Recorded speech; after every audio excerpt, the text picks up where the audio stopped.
When you claim you're Africanist, you're going to get your mind back. If a generalized black woman is doing this and being this, that is that is irresponsible. No, when you claim you're Africanist, you're going to get your mind showing back. me, black and proud. Claim you're Africanist, black because and proud. I think that if when you claim you're as a Africanist, you're going to person get your who mind has back. a page, What is the status of people Claim who you're have Africanist, black and proud. I'm FBA? telling you. When you claim you're Africanist, you're going to get your mind back. That's why I was laughing because I am claim you're Africanist, black I'm not and saying the proud. I'm telling framework you. doesn't do a thing, but Become a part of it. we've been Embrace forward it. to black men Become a being the part of it. masters, being Embrace in the it. control. We must Become a have part our of own. it. It's only Embrace it. That those one of the Become a best part stories I've of it. ever heard. Embrace it. When you claim you're I've Africanist, you're going mastered to get your mind that back. mental growth takes Black place. and It's proud. been Claim misled you're by Africanist, leadership, black for and instance, proud. that I'm think telling we you. can consume. When you claim you're Africanist, you're going to get your mind back. Black and proud. Claim you're Africanist, black and proud. I'm telling you. Peace and power, family. Dr. Daw is back in the building, family. Yeah, I must say it's been quite a week. As you come in, make sure you like the video, you thumb up the video, and you do all the things. There's another Shabazz and Daw breakdown, y'all. I'm gonna try to jump into it relatively quickly, but make sure you, as you come in, you like, you share this with your chat, share this with your family, share it on your social media platforms, because we're gonna have a real good discussion today, and we appreciate you all joining us already in the chat room and all those different type of things. Let me see if there's anybody in the chat room. Make sure you come in and you tell it, holler at us, you know what I mean? And so today's discussion is entitled Godfrey, FBA's Oshay Duke Jackson, and Corporate FBAism. Now that's the title I have in YouTube, but I think I have another title that I can't find right now that really speaks to whether or not Oshay Duke Jackson is what I call, we're going to talk about it. I don't know what Cuz has, but we'll talk about it. What I've kind of coined as Pan-African fence riders. You know what I mean? I don't look. I kind of want to talk, but I'm gonna. Well, let me just say this. I'm not even sure that everybody even makes that category, but we can talk about that. But again, like the video up, share the video, and sit back, relax, and enjoy us today. I'm going to kind of jump into this expeditiously, and all the type of things. So, peace, Cuz. What it is. How you doing? What's going on? Peace, Cuz. I'm chilling. Go ahead. I guess you can talk to the people, whatever you got right now, or have you. Okay. Yeah. Well, yeah. I'm not a fan of Oshay Jackson. I think fence rider is a good I would just call him a straight up fake person, but fence rider is good. I think he definitely he tries to act like he's a Pan-Africanist because he's on the continent and because he's doing business on the continent. Hold on. You talking about fence rider, but you coming straight out the gate. Keep going. That's what I'm saying. I don't think it's I don't think it's a fence rider. It's better to say he's a fence rider. It's you're more open-minded, you know what I'm saying, to say no. I actually agree with you, honestly.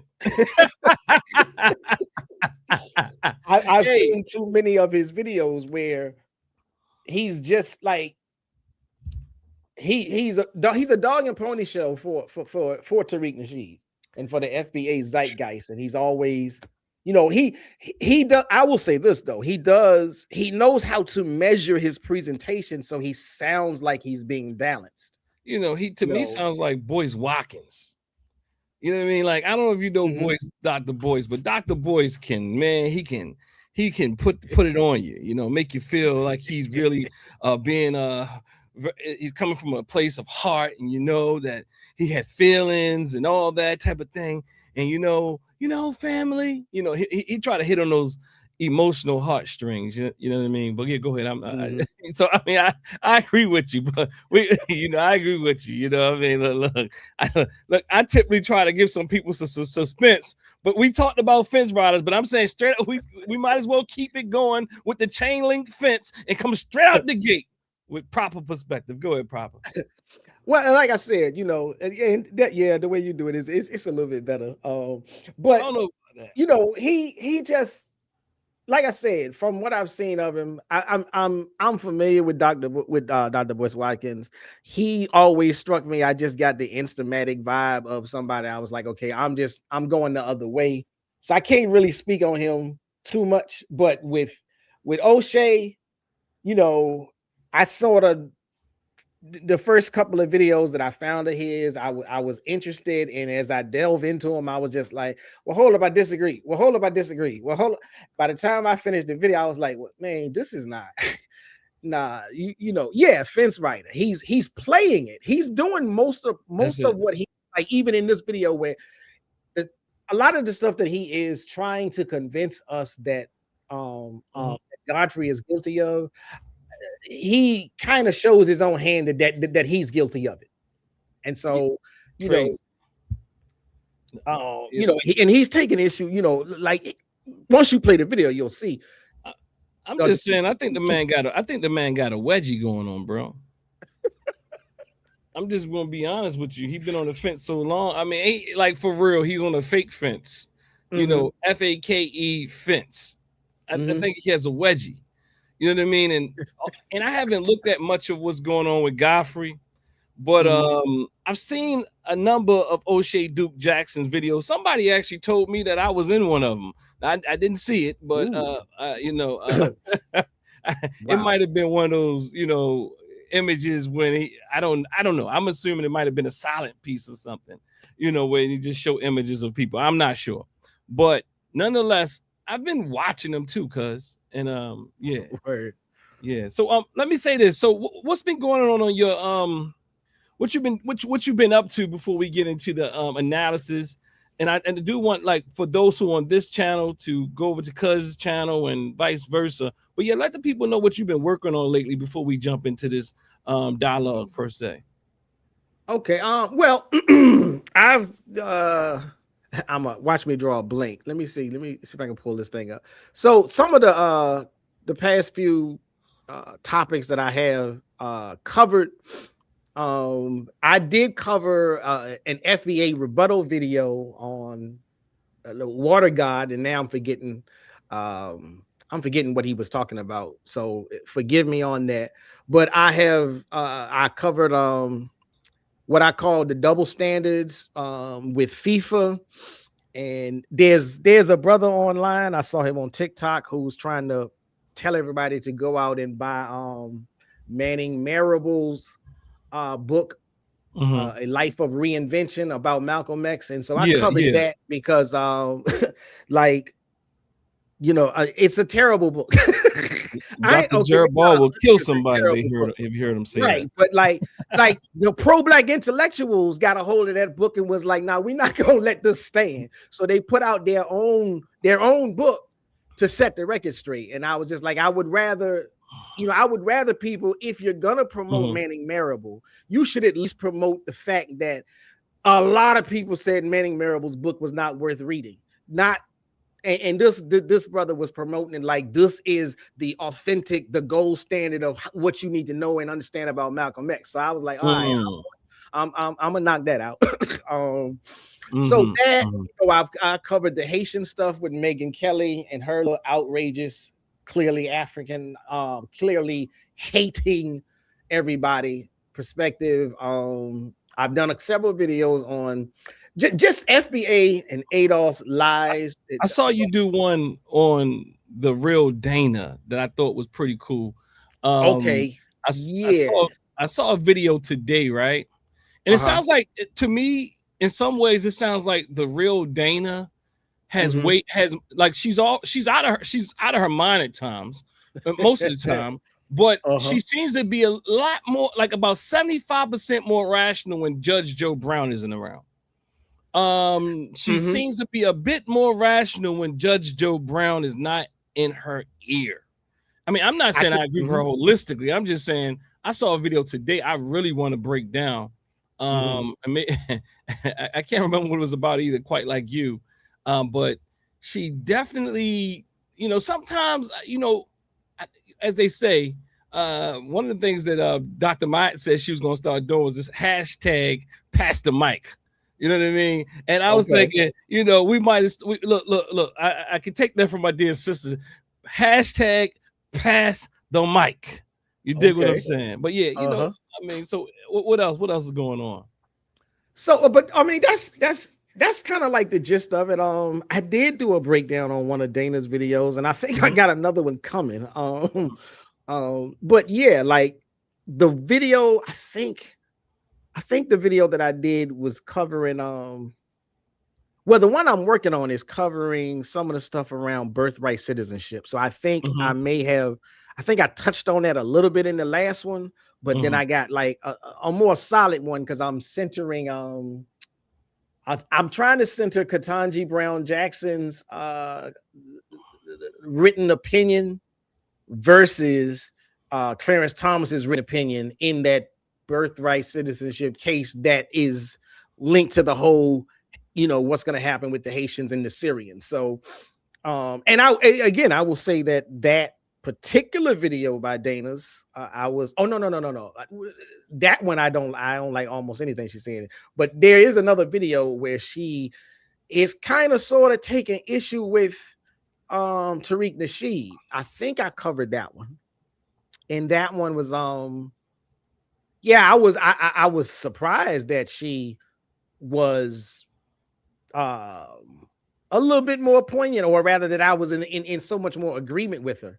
And she was making a lot of good points.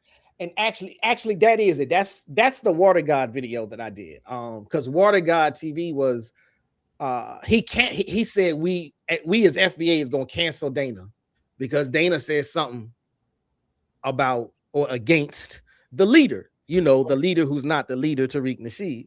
So I thought that was interesting. Oh, I was listening to his video, and Dana was losing her mind today, bro. That look, she was like, I don't know who she was playing. She was playing somebody off The View, and what she said was that this person off The View, I guess she's an attorney. I don't look at pop culture media much, but I guess she's an attorney, and Dana was going in on some people I think that that justly deserves to be going in on, especially. I do have an issue with what people call, I don't know if you do as much as I do, but a lot of the Democratic shillism. But I think there's some fair critique around them. I think you would probably have some fair critique as well. But what Dana was saying today was when the sister was responding, saying that when she goes in her neighborhood or when she sees neighborhoods that have all these American flags, that it does something to her viscerally. Dana's like acting like, I don't know, like she can't understand that. And I'm like, I don't know, like maybe, I don't know, it could be a New York thing, or she could, I don't know if she's in New York. She just sounds like she's from New York. But what I do know is in Baltimore, if you see a American flag in the hood, it just looks so much different than when you go out in the suburbs or white neighborhoods that got the American flag. When you see that American flag, it's like, to you, that is for me at least, you don't see a lot of Confederate flags. You're not going to see that in the Baltimore area. You might go off into a few little, you got to go some layers, but you're not going to see Confederate flags like that. But you will see American flags. And to me, those American flags feel very much so similar in a different way, like that that Confederate flag to me. And she couldn't like grip with that. I mean, I'm not sure if you experienced that in Virginia, because I know in Virginia I was driving down. No, it's like further down, you know, where I'm about to be at next week, and it's this big Confederate flag. I mean, it is humongous. I'm not even afraid of it because it's so, you know, but it doesn't make me feel a certain way. I'm just so surprised that the state has this big. Have you seen that flag? I have seen that flag. I see it 360, right, or something like that. Yeah, it is. And And it's not the only one that I've seen in Virginia. So I've seen, I've seen it in the area you talk about. I've seen it traveling north throughout Virginia. I've seen it going even further south toward North Carolina. So for me, I see it all up and down the 95, the I-95, no matter which direction I'm going in Virginia. Really? Yeah. And the neighborhood, you know, I've I've been in I've lived, you know, I've lived in several different neighborhoods. I move around a little bit, but I've been in neighborhoods where both were there. I've been in neighborhoods where just the American flag itself was was the one being mounted on the houses and mailboxes and cars and stuff like that. I ain't never really felt that comfortable about it. No, I really like. I've lived in neighborhoods that were like somewhat predominantly, or not predominantly, but either 50-50. I've lived in neighborhoods that's predominantly white, and I've lived in neighborhoods that's maybe 60-40 black. Even in all throughout all of those neighborhoods, when I see the American flag, it's almost always not black people flying them. It's almost always some white folk, and it's almost always some interesting white folk. I'll put it like that. So that's just, you know, that's me. I don't have no good feelings about the American flag anyway. And I've seen quite a few, like I've had the trucks pass me ever since I was a teenager. I've had trucks passing me with the Confederate flag, with the yada mean, huh? And I'm like, yeah, I'm just nah. You know, I remember though, because I love Virginia, right? I got family relations down there. But I remember my father telling my uncle down in the country part of Virginia, you know, and you know, like Victoria, that he had on the Confederate flag on his hat, and my uncle's black, right? But he's a trucker, and it was just like it was so crazy. Like he was like, it was nothing to him to even he did. My father, you know, he missed the dashiki back in the 80s. That's a whole different thing. He coming down to Virginia in the 80s with dashikis on. My uncle wearing a hat with a Confederate flag on it as a truck driver chewing tobacco. Like it's like a whole different world. Yeah, that's another world for me too. I would have had a mental flip. Now I was young. I didn't know what it kind of meant. You know what I mean? But you know, down there, which is probably about 45 hours away from Richmond, I would imagine. Yeah. I mean, I can see how he didn't have a problem with that, because it's also part of that. But I could see how they like this part of the culture. Like it was so crazy, you know. I don't even know if I doubt that he knew what was. I don't know. I don't think he knew what was going on. I mean, I don't know. Okay. Yeah, I can't. That's like some people say in Maryland, like Maryland's flag is like one of the most popular flags. But then there's some people that if you look at the symbology in it, it has aspects of the Confederate flag. And I'm not so sure about it, but I do know that there's been conversation around it. And it is one of the most popular flags. They like it's kind of like you see like people from the Caribbean. The Maryland flag is like that to Marylanders. Like they really like I think there's research to support that it is one of the most popular flags in the United States, where the people actually utilize it, wear it, drape themselves in it. It's in the Ravens logo. It's like it's everywhere. Yeah. Okay. Damn, that's wild. Yeah. Now I can't speak on that. Like I don't know how Virginians feel about the Virginia flag. So I have no idea. I know we love some personalized license plates. Oh yeah, now look, ain't nothing better than Big Dis and Sister T, and yeah, I mean look, yeah, that is very popular in Virginia, personalized license plates. But the flag in Maryland is very popular. I'm saying even among black people.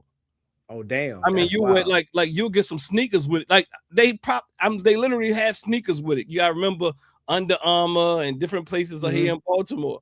So they Right. have sneakers with the flag on it and everything. So I mean, and probably other like more other popular brands. Well, anyway, Right. anything before we Right. kind of get into Mr. Godfrey? I'll check into the chat real quick and see who in the building. We got a couple trolls. No, we no, got we got some interesting folks. we got Mr. K in the house. Peace to that Pan-African library. As I heard you give him a shout out the other day, cuz if you need a book, talk to Mr. K. You know what I mean? True that. Look, it's Mr. K's in the building. Reclaimer NYC. What it is that like your like we say your? I'll be trying to figure what the your means. Is it like a your? Yeah, it must be. Okay. He said he got a question, but he didn't necessarily ask it though. Okay, I see Mr. K. American Dream Guy. What it is, man? What you been doing, man? Where you been hiding at? What you been up to, man? Like I haven't even seen you any of your videos pop up in a while. You giving Ron a break? Hold on, are you the one who destroyed Ron's channel? I think you may have destroyed. Lord. Black American Homeland. Okay, I was born in Tidewater, Virginia. Shoot first, Godfrey got. I just want to be down vibes. so look, okay, we're gonna talk about this for y'all. Look, we're gonna talk about this one. Peace and power to Shabaka. And Reclaimer. Nah, I don't want to ask if it takes away from the topic of the live. Nonetheless, family, if you know, me and Brother Proper, also known as Professor Shabazz, are gonna kind of go in today on this topic. We're gonna review a video and we're gonna let it happen. But let's do this first. And I'm gonna just let you know, properly introduce. Shabazz, break it down with the proper perspective. The proper perspective. So much controversy and a lot of deception. You don't know who's coming through with the light and reflection, and whose mouth is mumbling, trick knowledge deceptive. Shabazz, break it down with the proper perspective. So I don't even know if Mr. Shabazz have told y'all that that's him, you know, dropping the lyrics. You know what I mean? I used to be a fan of his, right? Him and my in the group. My cousin. I guess I can say my little big cousin, Jamal and me used to be in the car, you know, debating hip hop. He used to have Gully Jewels up in the deck. Actually, you know, Jamal is the one who turned me on to T.I. Before I even knew who T.I. Before T.I. was like it's crazy, like mainstream. He had been listening to T.I. for a long time. Yeah, and I was like, "Who's this guy?" But T.I. then after that, T.I. kind of blew up. But T.I. had been out a long time before we even knew about him. That was kind of crazy. So I'm going to say, if T.I. was out that long before we knew about him, Gully Jewels might absolutely, you know, have his space, because 2 Chainz was about 60 when he went pop. So look, you still got a chance there, cuz you still got a chance. We'll see. Maybe one day, I don't know. I put that to the side for the most part. I appreciate but you know, you know, nonetheless, you ain't gotta go pop on this commercial hell no. Culture to be impactful, profound, and yeah, my dear cousin's profound. So let's get into a little bit of what we have planned to do today.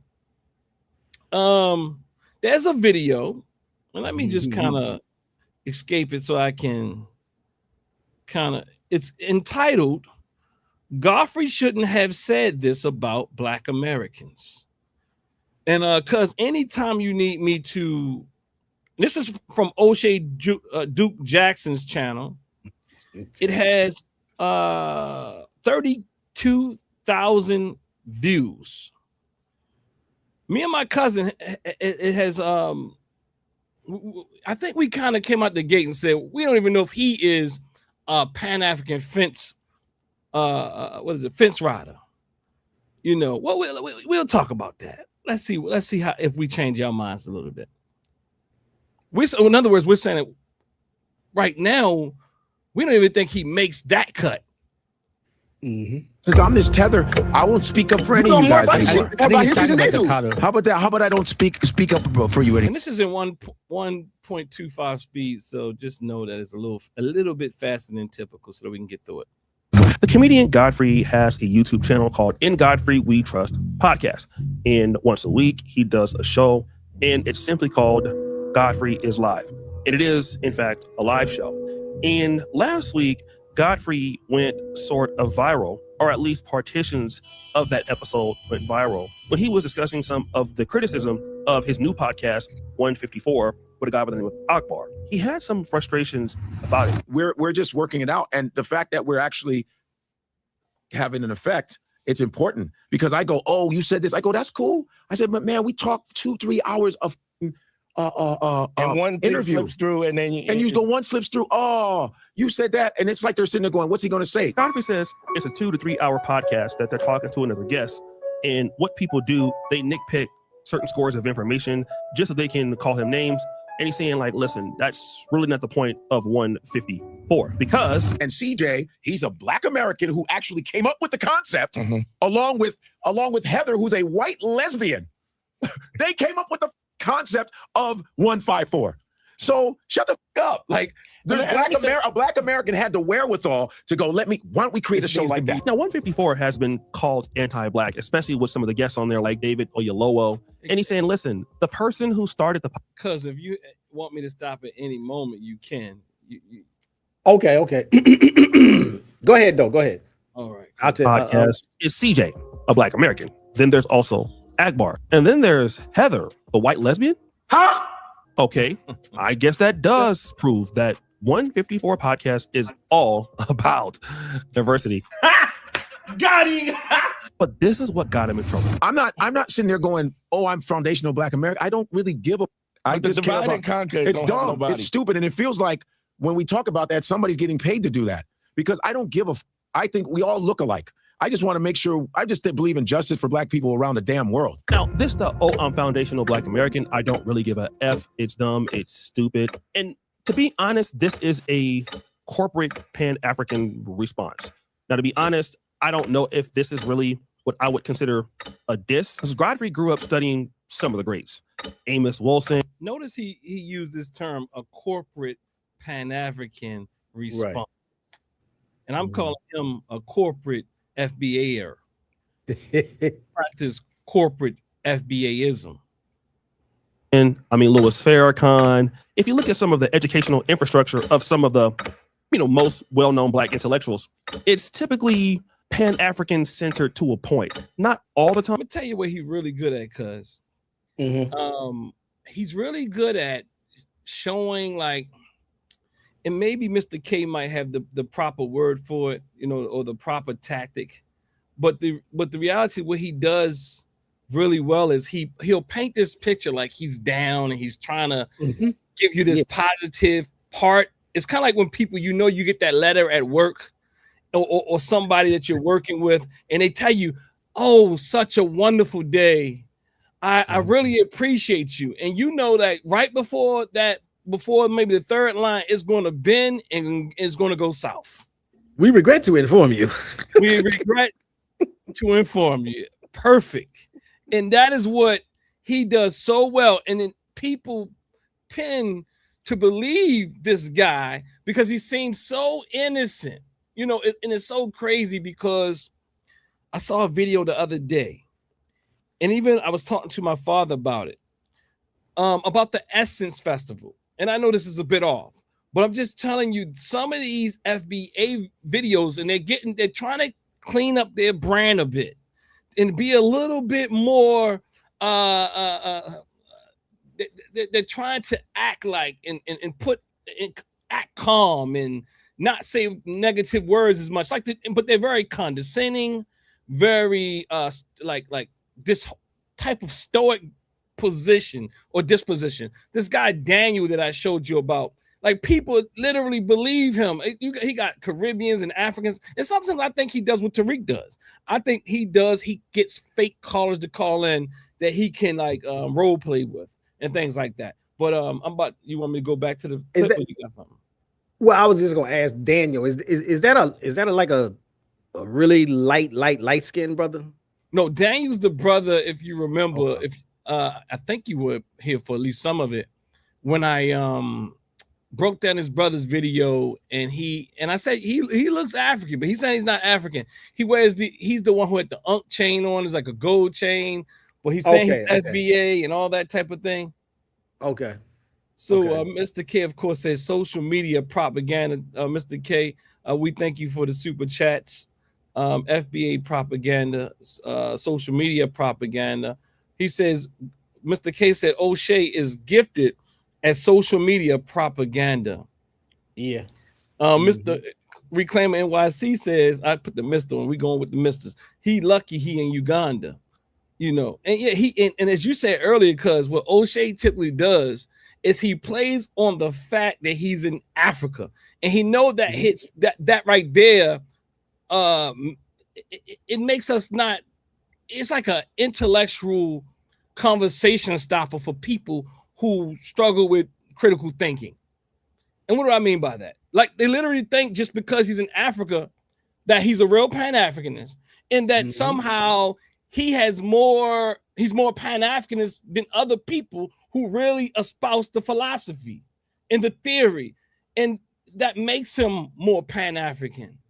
And in fact, that he has more of this angle to see things that other people can't see and all this type of thing. And that's what our community has been doing so long. I've seen people, this other fraud named Polite that's now in prison. They used to have this fraud named Polite who was, he actually had a debate up there in New York with Sinetta and them. And they gave the debate to Polite, not because what he said theoretically, intellectually, or historically, or what have you. They gave him the debate because this guy showed a video of him on an airplane supposedly going to Africa. So what he did was he showed I think it was a video, a little short, brief video of him flying somewhere with the camera outside. Maybe it shows some African background. When maybe he was landing, I can't remember. But what I am saying is that was all it took for those in our community to believe that Polite had some special knowledge, because he went on a tour to Egypt, because he went to perhaps West Africa. In fact, he said he went to Egypt, now that I remember, and he said these West African people that through his lineage came to Egypt and showed him all the Egyptian Kemetic tradition. This guy was making up all types of stuff. Like he was in special chambers because his connection with Nigeria or some crazy mess, man. I'm trying to tell you. I look like you got something there, cuz I saw you getting it ready, checking it twice. Yeah, I was going. Well, I mean, it's hilarious that you brought that up, because I remember seeing that, and it was. I saw that. It was a beautiful work of craftsmanship. And it reminded me of how Jay-Z did the Jumbotron thing with when he was beefing with I think Mobb Deep. And you know, once he flashed the little screen, the image of the brother from Mobb Deep, like in some type of I don't know if it was a classical class or a ballet class or something. It was something that was just like, this is just so not the manly thing or whatever it was. And it was like, well, that's it. It didn't even matter if the verse was dope. It didn't matter if his verse was better. It was, oh, I saw that picture. You're done.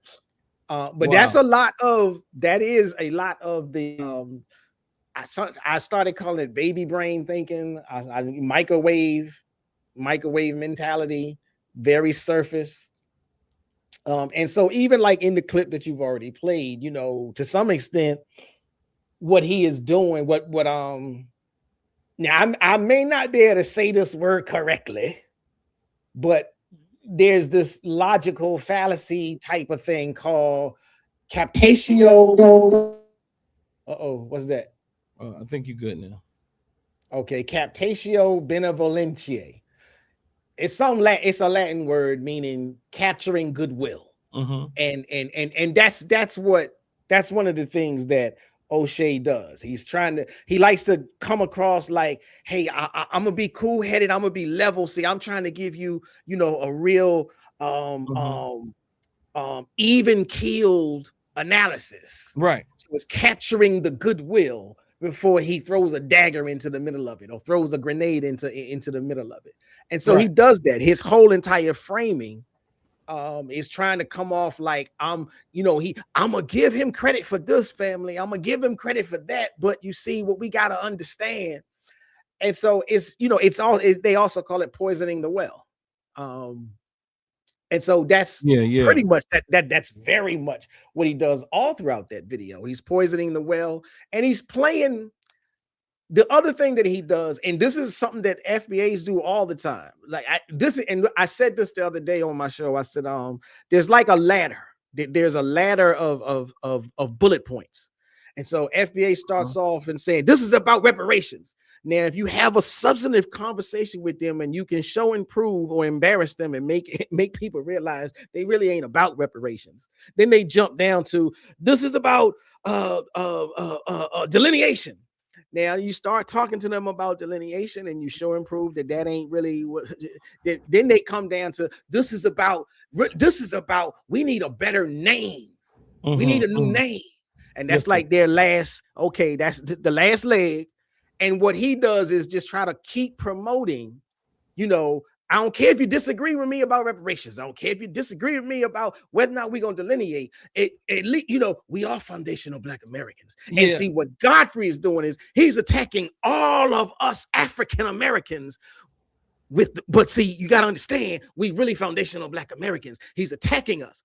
And that's his framework. And I'm like, look, no, I'm not even sure that he's attacking foundational Black Americans, but he's definitely not attacking African Americans.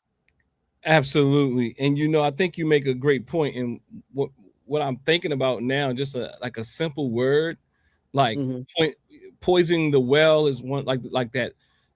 Those logical fallacies and things of that nature that people do as a debate tactic. But also when I think about it, I think just merely what he is trying to come across as one who is objective about the subject. And when people act like they're objective about the subject, and I said act like they're objective about the subject, then it gives people more credence to believe the mythology. And in this case, the mythology is FBA. Right. And the mythology is that Godfrey, I got to look at it. I can't remember per se, but I'd assume that he was trying to, in a way, look at Godfrey through an objective lens by giving Godfrey some points. Well, family, you got to understand Godfrey is a comedian. But then it's this, like you said, then what do you say? Throw the dagger. Throw the dagger. Drop the grenade. You dropped the grenade. And what did you say earlier? You said, like, when I said when you'll start a letter off and then they'll be like, we regret to inform you. We regret to inform you, yes, that we're firing your ASS. Right. They thought of, you are such a wonderful and valued asset. However, we regret to inform you that you are done, buddy.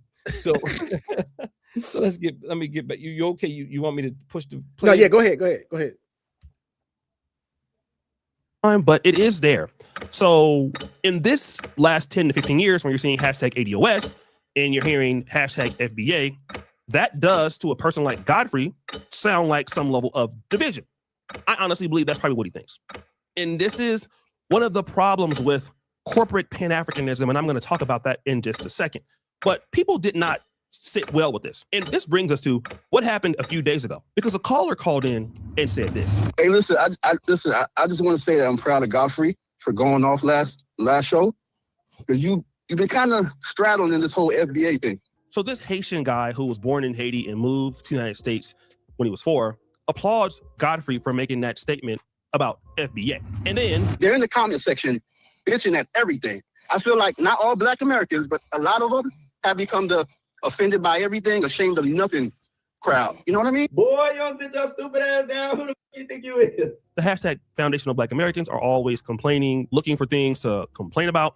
And then there a lot of them have become the offended by everything, ashamed of nothing crowd. You know what I mean? Boy, you don't sit your stupid ass down. Who the fuck you think you is? The hashtag Foundational Black Americans are always complaining, looking for things to complain about. And then there was this controversial mention. People keep talking about Dave Anderson. Who's Dave Anderson? I don't know who it Is that Professor Dave? I guess they said I would like to see him debate Dave Anderson or Tariq Nasheed. Who, me? I guess they just typed it out. They didn't say F you. So shout out to the brother, Dave Anderson. He's a tier 1 commentator. I've been following him for about a year now. He was brought up, and it seems that Godfrey did know him because he said Professor Dave, but he... Let me fix this real quick because Oshay is just making videos as fast as he can. And he also made another video since then, you know, to kind of, and he's still calling this guy Professor Dave. See, he doesn't realize that Professor Dave is a very popular white social media scientific communicator. And so he's now going to begin to call this guy Dave Anderson, Professor Dave. I'm talking about Oshay. My assumption is Godfrey, when he said, who's that? Professor Dave? He's talking about Professor Dave, the white guy. And I also believe Godfrey was being a little humorous when he said that, because you got to keep in mind, he is a comedian and he typically do this comedic type of thing. But what I am saying is that Oshay is going on an entire narrative that this guy knows what's the guy named Dave Anderson because he called him Professor Dave, and he's going to assume the title for Dave Anderson as Professor Dave. Acted like he did not know Dave Anderson. For those who don't know Dave Anderson, he's a businessman, but he's also an intellectual when it comes to Black issues, Black American history. I mean, like I said, I think the guy is way above me in many regards when it comes. And he does that all the way. See, he does that false humility. Yep. Yeah, that self-deprecation. He does it, and people who typically do that, I know some people are really serious when they do that, but people like my dear brother Boyce Watkins and this brother here, they remind me of a lot. And I'm not coming for Dr. Boyce. I'm just saying he does it. I'm just calling Dr. Boyce out. And when they do it, it's a way to help you feel like they're connected to you and they're bringing them and they're on your level, and that, you know, helps you see them in this innocent lens, this objective lens. They are so objective that they can really be critical of themselves, but really it's often used as a technology, it's a tactic. To these conversations. And even though Dave Anderson doesn't have like a big YouTube following, his offline footprint is larger than somebody like me. And so even and what does that mean? His offline footprint is bigger than someone like me. I mean, I don't know what that means, but you know, and again, is that self-deprecation again, is that false humility. It's also building this guy up to do what? Tear Godfrey down. Even though he may only have 30,000 followers, he's real big in real time, and that's why Godfrey knows Dave Anderson, even though he's acting like he does not know who. So now he's conflating Dave Anderson again with Professor Dave. Professor Dave is. Then when mentioned with Tariq Nasheed, would he debate him? I mean, he didn't curse at Professor Dave or Tariq Nasheed, but pretty much told whoever was saying it to F off. And the reality is, if the chat is moving on the YouTube live stream, he always says, well, I can't really read that. Well, then why did you take the opportunity to recognize those names? That's the problem that I have. On the show last week, he said that him and... So did he turn that corner? He's in the corner, y'all. He's turned the corner, cuz. But go ahead, look like you got something. Yeah, I was going to say a couple of things about this whole thing about corporate Pan-Africanism. It kind of irks me a little bit. So, you know, so O'Shea's taking, you know, issue, offense, or whatever. One section in the video, Godfrey says, "I really don't give a," and he's in reference to the FBA stuff. And I mean, Godfrey says he believes in justice for all Black people. He says around the whole world or around the damn world, something like that. And Oshay says, see, family, this is a corporate Pan-African response. I'm like, I ain't gonna say you inventing terms, but it feel like you inventing terms. But if corporate Pan-Africanism is an honest technical word. Okay, it's just news to me. I didn't know who Dave Anderson is either. So I'm like, but this whole notion that he's trying to push, corporate Pan-Africanism, as if solidarity is a bad thing, as if global solidarity is a bad thing. And so I'm like, he's trying to convict Godfrey, or he's trying to convict anybody that believes in Pan-Africanism. Yeah. And I'm just like, again, it's there's equivocation in it. And because here's the thing, I don't know of any Pan-Africanists. I don't know of any Pan-African teachers, writers, speakers, or whatever, builders, business owners, etc., that have made this suggestion that we need to suppress our struggle in America, however you define it, for the greater good of global Black unity. That's not Pan-Africanism. There's no Pan-Africanist that teaches that. And so I'm just like, again, he's creating a straw man, a red herring, and so on. What was that again? What was that again? You said that no one who teaches Pan-Africanism is saying what again? I just want to make sure I'm following you. There's no notion in the, I guess, in the school of thought of Pan-Africanism. Who is the writer, author, teacher, speaker? Who is the Pan-African person that has said that African Americans, in our pursuit for freedom, liberty, justice, equality, or what have you, has to take a back seat to any other group of Black people on the planet? Yeah. I think, again, this is FBA in disguise. Oshay Duke Jackson is FBA in disguise. I don't even think it's disguise. No, what I mean is, no. The reason why I say disguise, well, I agree with you, but he calls himself a Pan-Africanist. The only reason why he's a Pan-Africanist, the only evidence he has is that because he says he is. Other than that, I don't hear anything that he espouses that is Pan-Africanist. I don't like. I mean, he talks very like he's passive aggressive, as somebody said earlier. He has people believing that he is Pan-Africanist, and because he said so. Just like people tell me all the time, I say, "Oh, I'm supposed to believe you because you said so." That's what I see. So he's FBA at the core, and when I mean FBA, he's acting like, and he's even utilizing that trick, cause that old trick, like FBA is this moniker that most African American people actually accept, and we know we don't. And and again, that's why I argue, don't put FBA, don't use it. It seems harmless. It seems like even if you're against Tariq Nasheed stuff, that you use FBA and it's harmless. No, it's not. Right. I'm talking about even us, because I have the urge at times to use the word, but I have to stay disciplined because I understand it is so catchy that we'll all just be calling ourselves FBA because it's easy, it's catchy, it's this, it's that.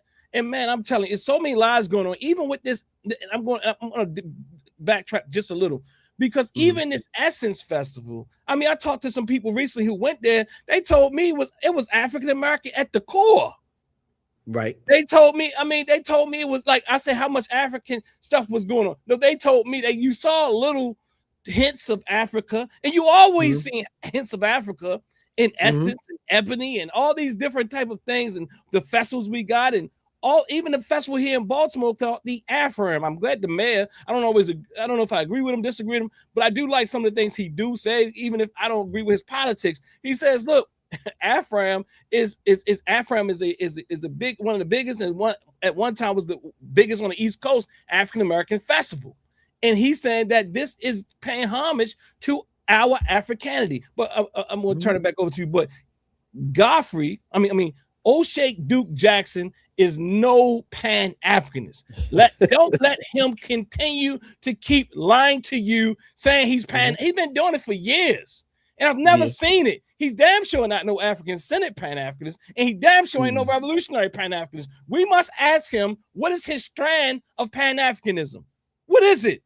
He's like he comes across as a capitalist, so I damn sure don't think he's a revolutionary Pan-Africanist, and he doesn't have any type of cultural sensibilities from what I see. No, you're right. Like I would sooner call him an expat. And I've had this kind of a conversation before because especially in FBA circles, because they'll be like, well, if you even the white folk be saying, if you hate America that much, why don't you just go to Africa?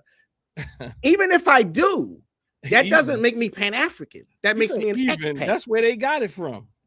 Exactly. That's where FBA but that's what makes you, but that's what makes just like, so I'm like, if I move to Africa, in your baby brain, if I move to Africa, I'm a Pan-Africanist. No. If I move to Africa, I'm an expat. Plain and simple. There are people who move to Africa and they never even heard of Pan-Africanism.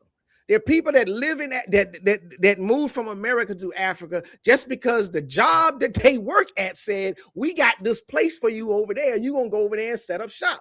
That's why they over there. It has nothing to do with Pan-Africanism. And so I'm like, again, the conflation is I keep going back to baby brains. It's like you just cannot come up off the first floor of the elevator. They conflate everything. And so again, this corporate Pan-Africanism. And I think later on, maybe I'll save this for later on, because he starts talking about the business deals, and it's all plain ass speculation. There's nothing in Godfrey's commentary that really talks about it. But he starts making this stuff about business deals being the motivation behind corporate Pan-Africanism. And we all go ahead. No, go. No, I didn't have much to say. I was just saying, and it's clear that he is in Africa for business. For business, he might be in Africa for some ass. Excuse my language. He might, he's in Africa for a lot of different reasons, and some of it seems nefarious.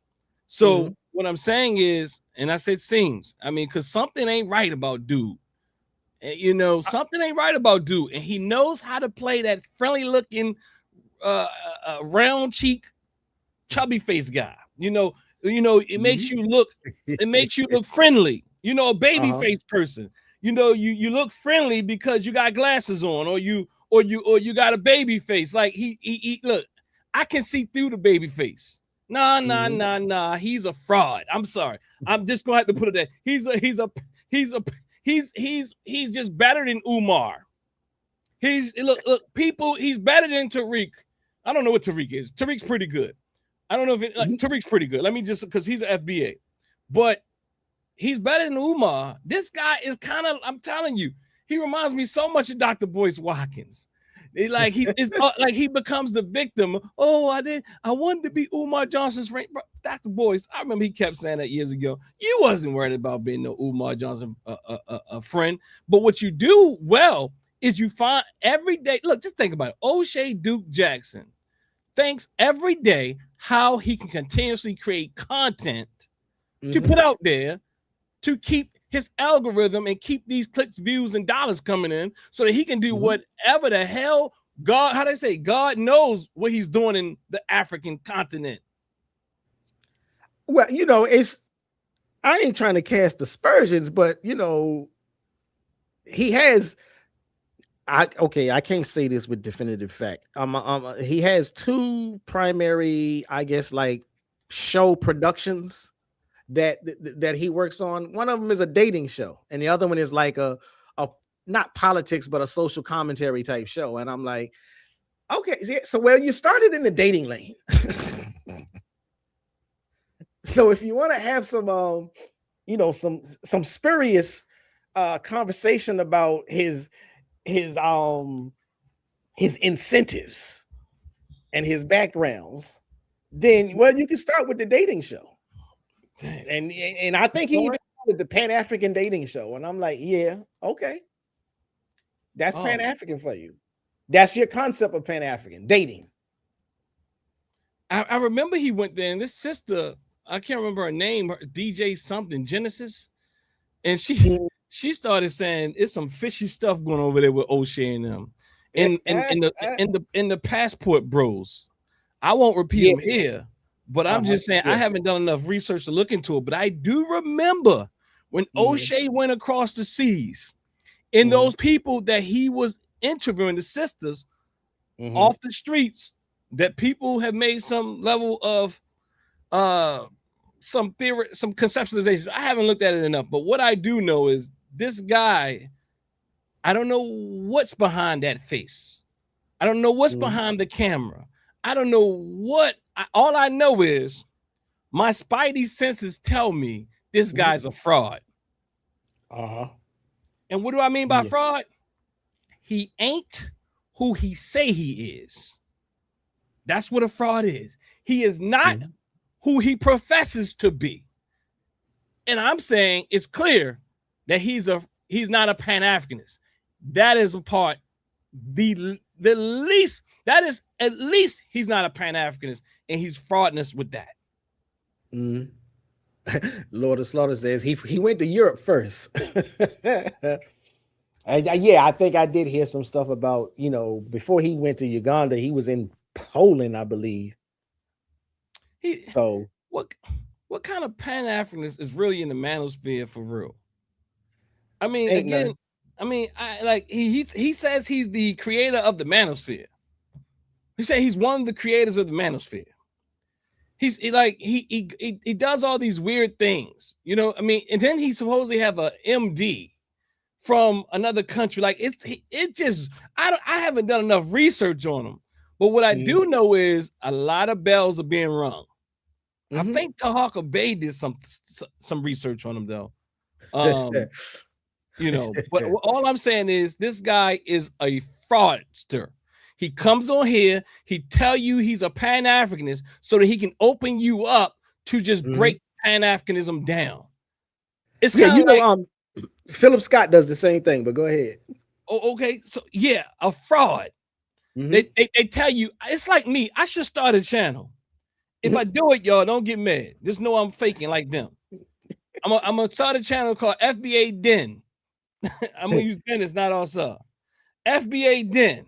And I'm gonna say I'm a FBA, y'all. And let me tell you about the FBAs. And then they can't say nothing. And then they just have to listen and shut up. But FBA is good enough to throw you out. But I'm or maybe I just, I'm gonna try it though. Let me go ahead and try it. I'm just messing with it. I couldn't even do that. I might do it. I'll do it on my channel. I'm gonna set up a new channel, but I'll do it on my channel. Somebody need to do it because that's called warfare. Because we like this FBA thing is worth tearing apart, not Pan-Africanism. Exactly. So you got something else you want me to persist? Go ahead and play a little bit. I think I'll catch it on the next run. Okay, cool. Tariq Nasheed was very cool, and he likes Tariq. And because again, Tariq Nasheed at one point talked more or less about, the whole black world in comparison to his focus on, the Black Americans perspective these days. But then why did you bring that up? It seemed like that was intentional, and that in particular was catty.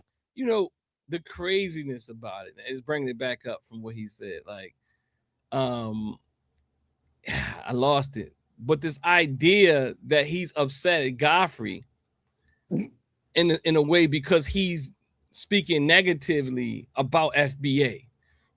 And let's keep this in context. I don't even know much about Godfrey, but I do know this, that FBA people like to come for him, including some other fence riders that I've been around. And they typically come for him with all types of energy. And then what I also want to say is what Godfrey, what Oshay is doing is what I spoke to earlier. He's acting like he doesn't know that who Godfrey is talking about when he says FBA is the same FBA that me and my dear cousin is talking about. When Godfrey mentioned FBA, I know he ain't talking about me because I don't accept that BS. Right. Just like Godfrey know as a cult, is a little ragtag group. It's a bunch of people who have some people we got good people, But what I am saying is, it is just like any other religious cult. Good people in cults. People have been deluded. People have been misled. People have been misguided. Godfrey knows that FBA is a cult. He knows it's a small group of crazy people on the internet. Yes, we've lost our goddamn minds. And all of our scholars talk about it. It's people who have Afrophobia. They are in love with European values of white supremacy here in America. They say some of the most craziest things, and people be thinking that they so sharp. I was listening to this thing with Jim Jones, and I think what's the other guy? FABA, Fabulous, and Fabulous. other brother with like, I don't know, he was talking about his hairpiece, and they just start asking some of the most basic questions, right? And it's like, they say stupid. I'm sorry. Like people continue to say stupid stuff. Like the only people in America that says another ethnic marker before or nationality before the American is African American. What happened? Look, that's so foolish. I mean, Google could fix that for you. You know, you got all types of ethnic and national markers before American. You got Italian American. In fact, if I recall, we actually followed suit with others who were doing the same thing. Italian American, Japanese American, so on and so forth. Some of this stuff you got to kind of repeat it. You kind of got to repeat it because we fall for the okie doke, the tricks. We fall for these diluted, fake, false forms of information that FBA kicks around. I'm noticing FBA though, cuz has changed a lot since we've been on the scene. I'll be honest with you. Some of that stuff and some of those videos that we debunked from way back, all the way from the census to other things, you don't hear them saying that stuff so much no more. I know it's going to circle back, huh? No, you're right. You're right. The more pressure you apply to them, you know, they, like I said, it's the latter, you know what I'm saying? And the more pressure you apply to them, the more they start to walk away from some of those positions. But their everlasting thing is like, because they know if they lose everything else, then they know they can still walk away and say, well, we got the name change. Yeah. And for them, that's going to be the final beat your chest moment. Okay, screw reparations, screw delineation. At least we got y'all to call us by the right name. We are the special blacks that we always said we was. But you know, I'm pretty sure it's gonna come back around. Yeah, it's so crazy. It's so crazy. You're right. And I hear somebody put here, and I agree. Frank Zainu is definitely a fraud. I don't even know if he's a fraud or phony. I mean, he just out of his damn mind. I mean, he might be actually literally. I mean, I think Frank Zainu might be a real Uncle Tom. I mean, I don't know. He might be a fraud. He might be a fad. I don't know. He certainly ain't a Pan-African. No. So I don't know what kind of fraud he is because he's doing a good job of being an American. A Sambo. I'm about to say K-O-N. I'm about to say K-O-O-N, but no, Sambo was good. He's doing a good job of being subservient to his master. And this is, I don't even look, he thinks that all Africans are backwards and deficient. Now, the one thing I can tell you about Frank Zainu that I agree with is that he know we're all related. I mean, at least he does know that we're all from African descent. But he talks about all Africans, all black people. He's out of his mind. He doesn't even believe that Africans have ever created a thing. He did a video the other day. I wanted to look at it, but he because he was saying who really built America. I couldn't get to the conclusion. He was just a little too slow for me, and I might have to get to it. I don't know if you saw it, cuz, or anybody saw it. I don't know what his conclusion was. My thought is he's trying to debunk that African Americans built America, and that's a whole nother conversation. Like, I'm tired of it. I'm really tired of it. Like, I think people who really who can think, we can kind of have some nuance. Yes, Black Americans have a lot to do with the foundation of this country. Mm-hmm. I'm saying if you're talking about physical labor, all day, even intellectual labor, all day. You know, we can't say the white folks and even the natives that were here don't have nothing to do with it. But you can say what you want to say, it's just not real. And then to say that immigrant blacks don't have nothing to do with it, I get what you're saying, but America didn't stop when we were enslaved or set free. America still goes on. America still to this day is currently running off of immigrants from everywhere. It is. I'm not saying that we aren't a part of that, Black Americans, but we cannot totally exclude the fact that immigrants, Black immigrants, and even immigrants from South America and different places also played their part. I'm not saying that they the foundation of this country, as y'all continuously say, but you can't deny that all these different people came together. And everybody does have their part. And immigrant, blacks or other, have had their part too. I mean, I get that you struggle with trauma, you struggle with fear, that you can't acknowledge that other people that look like you and don't look like you have also played a part and play a part today. Mm-hmm. It's like modern day slavery to some degree when you talk about some of these to the conditions that some of the South American brothers and sisters experience in these factories. And I mean, I'm not saying not stacking their paper up and buying businesses and starting businesses and doing things that you're like, well, they starting like, I don't know who video that was the other day I was looking at.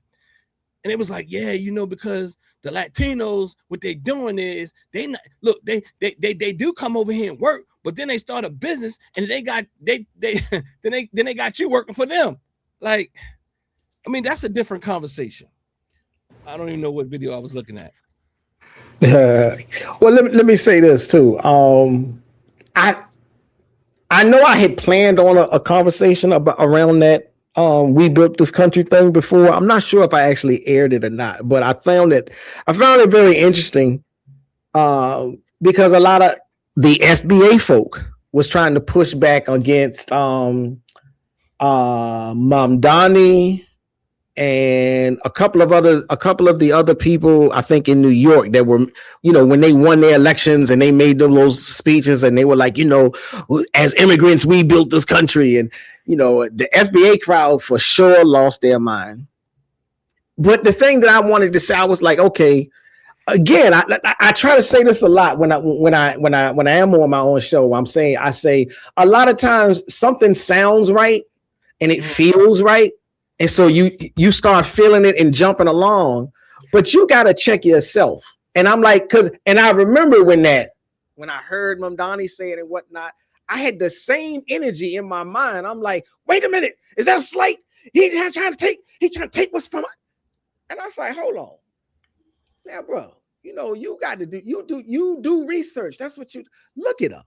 I went to look it up and I'm like, you know something? We full of shit. FBA full of it. Immigrants did build this country. Just like this. And what I mean is the same way that we can make the statement and there is a documented historical fact that we have, like you said, a whole lot to do with building this country up. Immigrants can make that exact same statement all across the board. The Chinese were brought here in order to build the railroad. We were stuck on the plantation. We didn't build the railroad. You don't have manifest destiny. Hold up.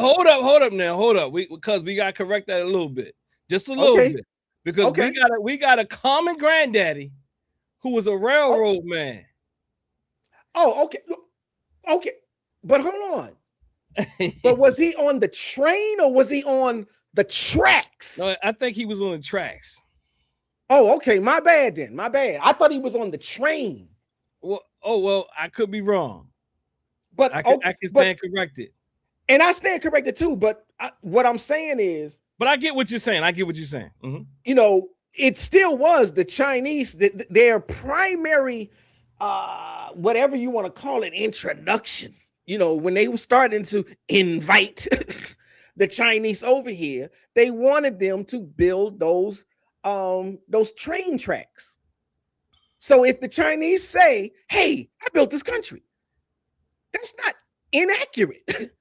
You know, as much as everybody loves data centers, or maybe we hate them, but as much as everybody loves the internet and all of this, you know, Wi-Fi, this, that, and the other, and the computer in the digital age, a lot of this stuff is coming out of Silicon Valley.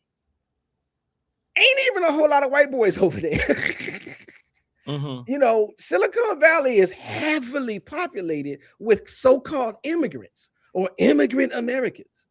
So if they stand up and say, well, you know, we built this country, that's an accurate statement. You got me thinking, I'm working on the chain gang.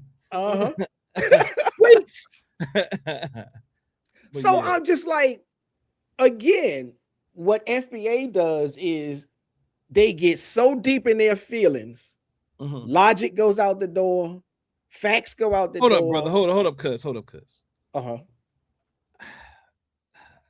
I don't think logic entered the room. It can't go out the door, bro. It just wasn't there. Is anybody there? Is anybody there? Hold up. Is anybody there? No. Yeah, I got you. Got me there. You got me there 100%. But again, that's the only point I wanted to make. Just that, you know, it's real, but that's how easy it is to get caught up in the zeitgeist. If you are not a person that at least knows how to remind yourself to fact check yourself. We can all run around here with a feeling. I feel like this, that, and the other. I feel like I've been disrespected. But what if you haven't? Yeah, you know, I was listening to a video the other day, and even you know, we all kind of do these things, but man, it's really bad, bro. I heard people kind of trying to measure who did more. Even the brother who buy back Africa, who started all this, who kind of had James Small on the show. I can't think of his name right now, but Sister Queen has a connection with him, and he had another brother on the show. It was a good show, but then they started going to quantifying who was the most instrumental for Pan-Africanism. And it was like, in some ways, I could use that as a way to push back on FBA talking points, because from their conversation, they said the Caribbean is the most instrumental and has done the most. FBA would say that nobody else has practiced Pan-Africanism besides us American Black people or African Americans or what have you, or who they call FBA. Now, I struggle with quantifying so easily. I think we have to have a more nuanced conversation. To some degree, I think we have to really, I mean, that could kind of, although both these brothers are African, so they didn't have any real dog in the fight per se, but I do think that even in those conversations, it deserves more nuance when you say who contributed most to Pan-Africanism. I think that would be a major, I think you have to ask the question, how do you measure that? And even if that's the essential question at all. But yeah. Right. Yeah, I mean, even with that, I'm like, you would at the same time, you would have to, at the very least, you'd have to focus it on inside each quote unquote geographical territory. Like I now, and I haven't done any research, but I'm like, I'd like to know how you're going to show and prove that African Americans were more influential in Pan-Africanism in Nigeria or in Uganda, or, you know what I'm saying? That's every group. Go ahead. I think their thought is overall to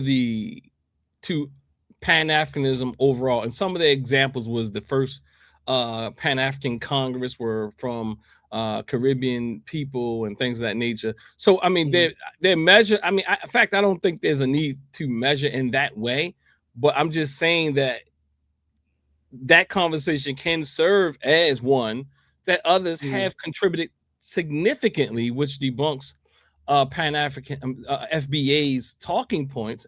And as I Mm. always say that, and I said this, and they said it as well, that when you think about Pan-African music, what do you typically think about?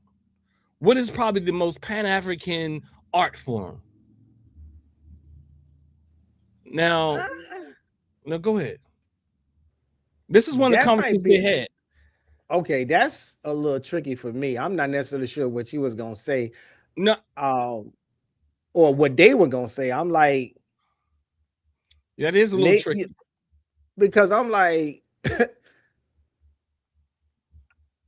okay, from a personal standpoint, I would have to say reggae is a little bit more Pan-African than any particular genre out of the African American segment of the musical world. That was their answer. That's what I haven't measured it, but when people say that the Caribbean doesn't practice Pan-Africanism, I said first and foremost, Rastafarianism is a major form of Pan-Africanism, a Pan-African religion, even though it uses the whole biblical thing at times, right? What's that?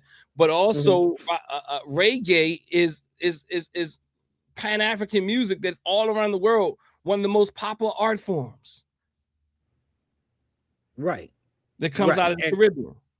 Right. And so I'm like, I thought you were gonna say, because I've heard the FBA people, trying to chest beat hip hop is the most important art form mess. And I'm just like, again, how you measure it can easily skew what you're saying. But I'm like, for me, if you're thinking along Pan-African ideas and promotion of ideas, then again, I would be like, well, I think there's more reggae artists that do that than hip hop artists. We've had some hip hop artists that do it, but they're definitely not the bulk of. So when I think about hip hop though, and some people really make good points. When you think about hip hop in a real sense, somebody, I don't know who I've been listening to. Hip hop is not even every Black American. Like they make it the culture. Right. Hip hop ain't my daddy's culture. Right. Like he might like a little bit of something. He might have listened to something, and most of us don't. We don't look for real. We ain't into no graffiti writing, and that's been a point in time in history. Even breakdancing, that's a point in time in history. Now, people can say hip hop has evolved and done other things, but the reality is, I just gotta keep it frank. When I think about hip hop, the thing that keeps it alive for the most part is rap music, and for sure that ain't everybody's genre. Exactly. It's so funny. I was having one of these little self-talk conversations earlier today, and I was thinking back to some of the stuff that I was building and working on when I did my Frank Zanu pieces, because one of my long-standing gripes is, especially for young African Americans, is that they only conceptualize culture as hip hop. So, and I furtively disagree with Frank Zanu and anybody like that. But if somebody says, well, you ain't got no culture because all you're doing is twerking, or all you're doing is rapping, and look at the rap music and blah, blah, blah, blah, blah. And I'm like, and I got all kind of ways to debunk that. But what I'm saying is, but if your only methodology of debunking that is to say, you can't talk about my hip hop, then you don't understand culture in and of itself. And so I'm like, with all of the vast different musical genres that we have created, the notion of planting your flag right down in the center of hip hop is ridiculous to me. And it is so very one-sided and reductionist and minimizing, because for one, you're only looking at music anyhow. And then you're only looking at one genre of music. And then even in that, and you're only defending one subgenre. And so I'm like, yeah, that's like so extremely problematic for me. But go ahead. No, and I think again, I see somebody in the chat also agreeing with this idea that it's so easy to say because this person is seen as the father or this person. Like to me, I think that becomes like who created hip hop. And some of these people we call they call them like the predecessors of Pan-Africanism and even like let me give you one of the things like where I would kind of argue because I don't think people look at nuance per se. But let's say now we know Garvey is one of the most historical figures. Some would say he's not Pan-Africanist. Some people say he's a black nationalist. You know, then there's others say he's a Pan-Africanist. But let's go where he's a Pan-Africanist, right? Now Garvey is one person. He was instrumental at mobilizing people. But then you have to ask the question, where was he? So then we have to be able to tease out all that, and I think it's just pointless. Like the fact that like oh, United States did more, oh, the Caribbean did more. Like it to me is stupid. I'm sorry. I mean, it doesn't make sense. Like, and I don't think anybody can measure it. And I mean, I'm sorry for my chat members, but you just can't prove it. I'm just sorry, you just can't do it. I mean, like, and I think it becomes more of a tag of war fighting, and you know, you're gonna have to give me some standard measurement and how we come up with who is more instrumental. It's kind of like going into an institution and saying, oh, who started that? All the people around this person in this business weren't also instrumental. It's kind of like, okay, let's back it up a bit. Well, if you say that, well, Garvey is let's go with Garvey, being a Caribbean brother, and he came to the United States and did all his work with all these American black people, right? Okay, then if you were to give it all to Garvey or making him the most instrumental, then we can use that same logic with those white settlers who enslaved black people and say they built the country and were the most instrumental. So, I mean, it's just kind of like, yeah, you know, I think we just got to do bigger than that. It's kind of like when we say that Imhotep built the pyramid. Did he really build the pyramid? You know, like right. You know, right. So, but he gets the credit because maybe he designed it or what have you. But what I'm saying is we cannot discount all the people, all the men, all the women. And we often talk about not overlooking the women who also were very instrumental in these roles, even if it was their partner. Just like, for example, my wife is in this business. I always remind people that I can't do anything without her. I look like a face, but believe me, she is an engine. So, right. I mean, so look, I'm not, you know, I don't get into those little games, but you know, I just think it's a waste of time. Right. Indeed.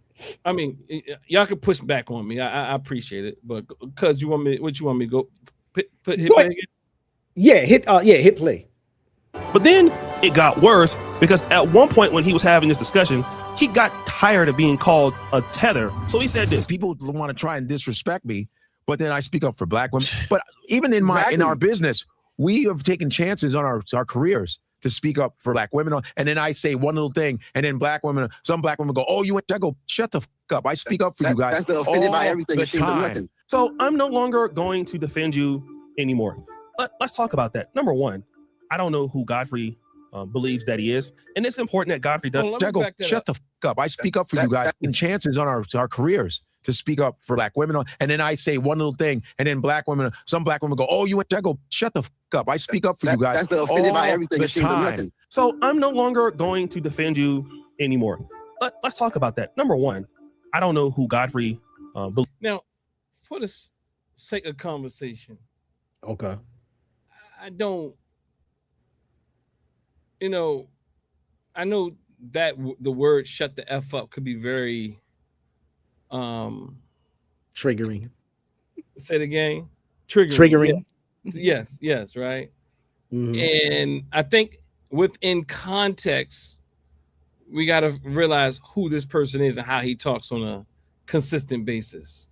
Right. And actually what drew you to him in the first place, that language was already there. Believes that he is. And it's important that God, he says he don't know who he believes. Godfrey believes who Godfrey believes he he is or whatever, right? Just listen to Mr. Passive Aggressive Oshay Jackson. He talks calm. But he's like, I don't know who this guy believes he is. He does show a lot of respect to the Black American culture, and he does check people who are being disrespectful. But then he turns around and starts to build them up again. He knows how to build you up. I'm assuming he's gonna go from this build. I don't know who he think he is. Build him up and then tear him back down to keep you in an emotional roller coaster. To the culture. So I don't know if it's the correct thing to call him a tether. That's not necessarily true. But Godfrey must understand that not all Black Americans feel that he's a tether, and that person is just somebody in the comment section. Oh, so now not all Black Americans feel that you are a tether. That was one person. So now we can go with one person when it comes to that Black American side. But now Godfrey got to understand that. But for some reason, FBAs can't get in their mind that not every African or every Caribbean feels that way. Somehow, Oshay, that you don't use that same logic for in the other direction, or at least FBA doesn't. Or these are just people saying silly things. I mean, people say silly things about me all the time, and Godfrey is a public figure, so people are gonna say nasty things about you. And people are a public figure, and they're gonna say nasty things about you. And I agree. But I also agree that doesn't mean he can't say something nasty back. And then now saying, well, I don't want to defend hashtag FBA, which is what you already. And I will also say, I don't even think he said anything. Like even in that, he just said, "Shut the F up!" Like, I protect you all the time. Why are y'all doing this to me? I mean, I might see something else. Like, I might see something else because I don't remember this video completely. But maybe he'll give you some more information. But at this point, the guy just says, "Shut up! I see us as one and the same. Shut up! I see us as one and the same. Why are you coming for me when I protected you? Shut the hell up with that shit. You know I protect you. You know I'm down with you. You know we are all the same in my eyes. We look alike. We are the same people. But look, shut up. Don't. Why y'all tripping on me now? For one comment is what I heard him say.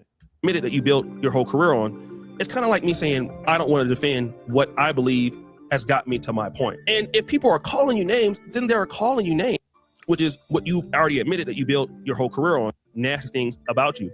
And then now saying, well, I don't want to defend hashtag FBA, which is what you already admitted that you built your whole career on. I'm not sure about that because, I mean, I didn't do any research. Does he actually say FBA? Well, he's talking about Black people whose ancestry come through America. And is he differentiating between the FBA cult and people that historically their ancestry came here through the United States of America? Is who? Is Godfrey or is Oshay? When Godfrey said I built my whole career, if Godfrey said that, is Godfrey saying I built my whole career on FBA? See, because that becomes that sleight of hands. What they do, they'll start saying because he said FBA, and I'm saying we have to differentiate between the cult FBA, right, and Black Americans. This is one of the examples why I say don't start using it because see they play this trick. Oh, he said he's built his whole career on FBA, but now he's insulting FBA. And you know, he's not talking about Black Americans. He's talking about the cult within the in Black America called FBA. That's my assumption. Right. I got something. When this was, it might be the flat blackness thing. The sleight of hand that you were talking about. Because Oshay does this all the time in this video and in many of his videos. And it circles around the idea of trying to promote the use of the label. And he does that. I think he's doing it on purpose. It's not like he's just like forgetting or getting flustered in the midst of his conversation. Oshay is purposely trying to attach FBA to Black American, to African American to some extent, but he don't necessarily use the term African American. But he is doing that all throughout that conversation. Because again, the biggest thing that they want, if they can't have reparations, if they can't have delineation, they can at least get you to call us by that new name. And he does that as he breaks down this whole video. Right. I have one of the people, a person that I have a person that I work with from the Caribbean, and she's like, I understand why it's like this. It's so like sometimes they can say it so well that if you're not really in tune with what FBA is doing, it'll have other people, like you have these Caribbean sympathizers for FBA. I know it's important that you use your own. I mean, it's not just Caribbean sympathizers, it's just FBA in general. They all believe that African American doesn't represent the African American people here. I talked to a sister yesterday. I was telling like, so how many people you know from Caribbean that literally calls themselves African American, especially first generation or first generation and second generation? Unless I haven't heard any of them do that. Like when I've been in conversation with like first generations and second generations, they still identify with me. They are still identifying as a Ghanaian American, a Nigerian American, or in some way they're like, well, my father is from Nigeria. I grew up here. So I don't hear them saying, not in any serious manner, I don't hear them saying I'm African American.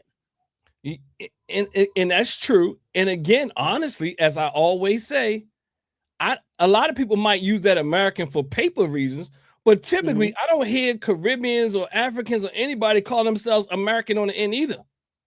And but it is also it's still one of their talking point complaints, because if they heard a person, especially if they have the accent, if they heard a Jamaican accent saying I'm African American, they would see, but they don't hear that.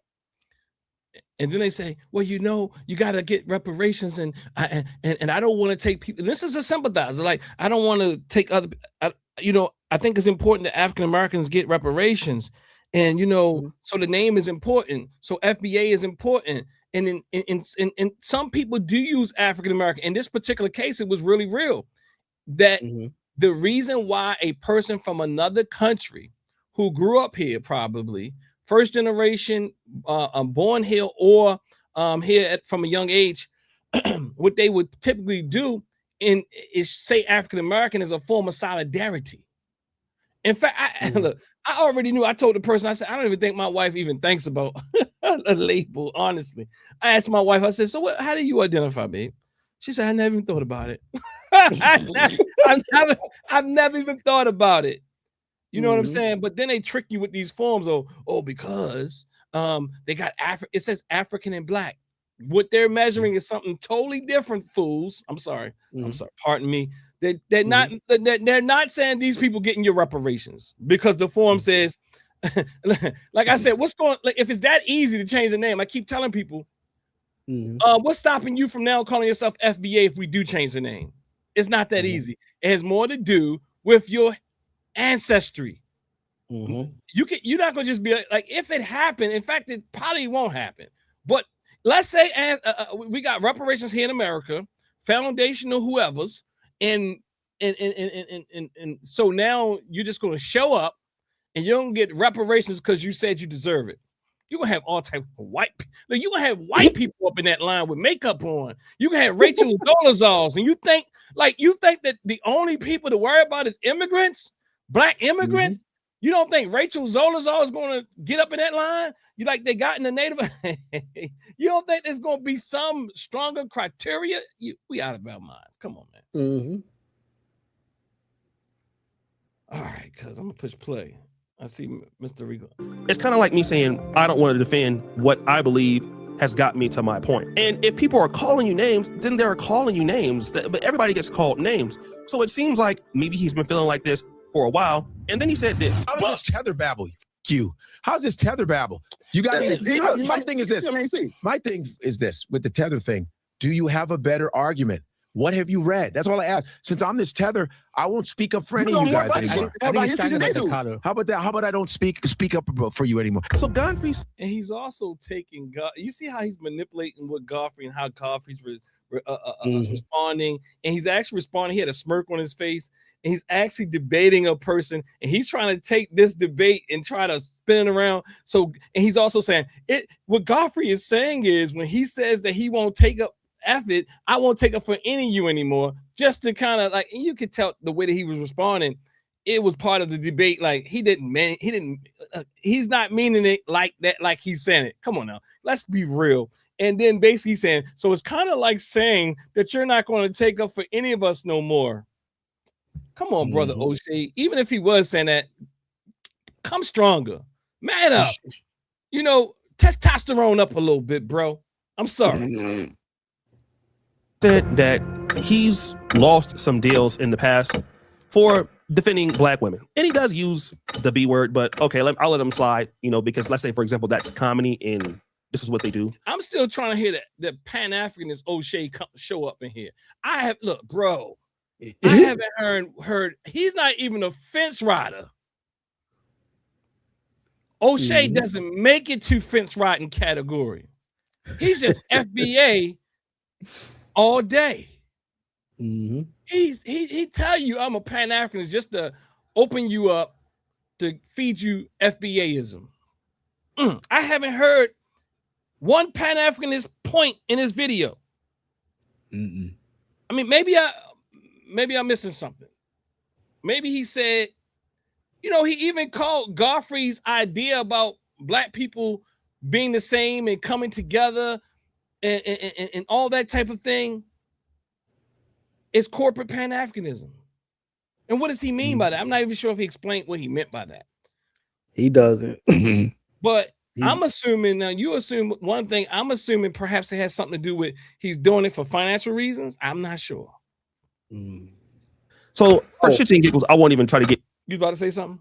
Yeah, let me say something. And I think what I'm gonna say is about what he's about to say too, but he said something that I really wanted to break down.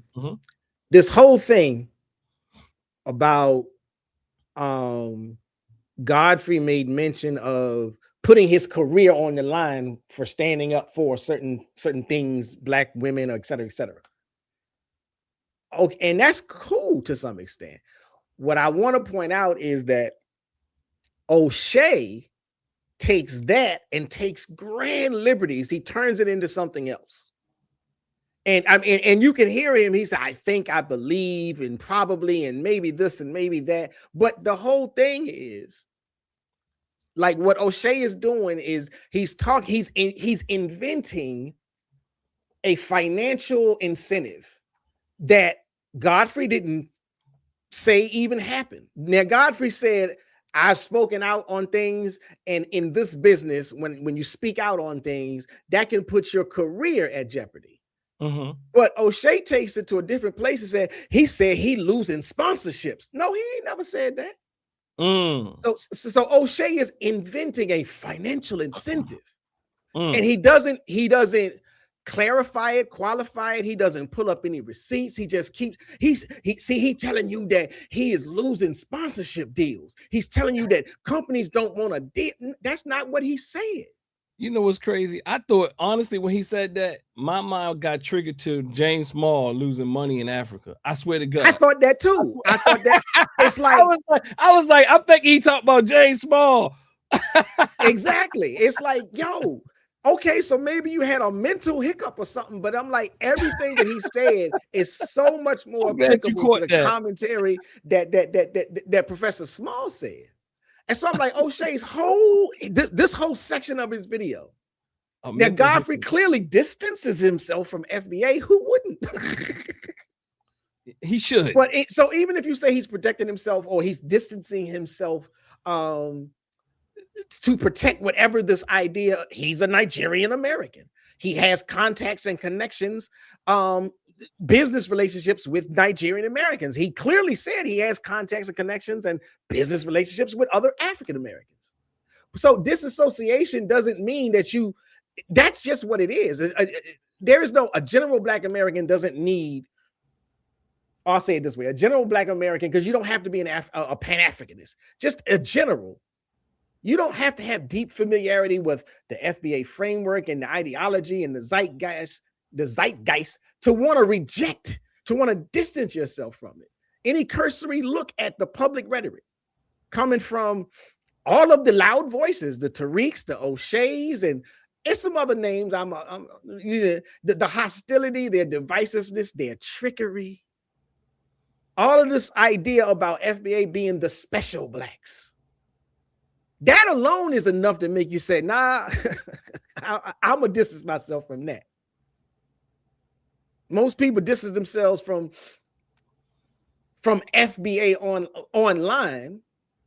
They're not doing it because they got businesses on the table. They're not doing it because they got a business deal like Professor Smalls had.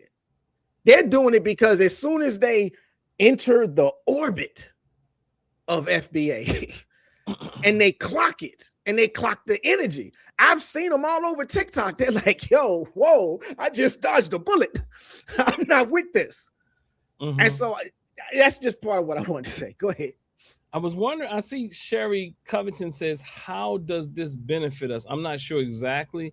Sherry, if you could further flesh that question. I'm not sure if you're speaking to us and about the topic today or something else, because I would like to respond to that if you are speaking to this particular topic and us or what have you. But let me see, you say something here like FBA is looking more, okay, it sounds like what you might be saying, Sherry, is that I don't know if it's Sherry or Cherie, pardon me on that, but I think what you're saying is that how does FBA benefit us? That's what I'm assuming you're saying. But if not, just go ahead and put something in the chat. Somebody said, I don't know about that Korean Games thing. I'm hoping Oshay didn't say that.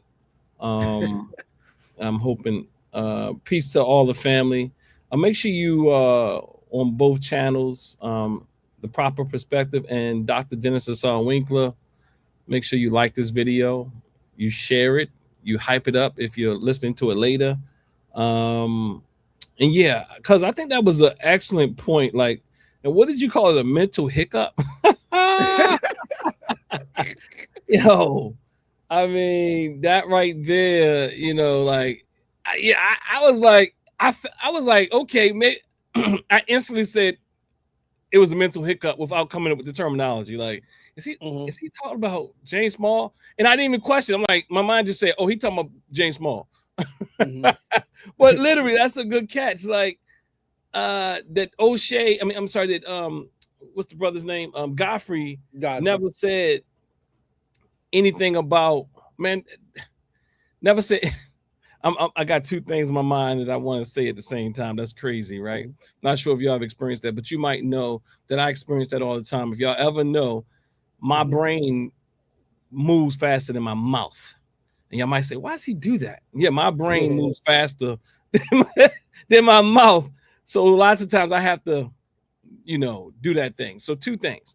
Godfrey has been under attack by FBA and FBA fence riders for whatever. I remember during Black History Month, again, FBA fence riders was coming for Godfrey.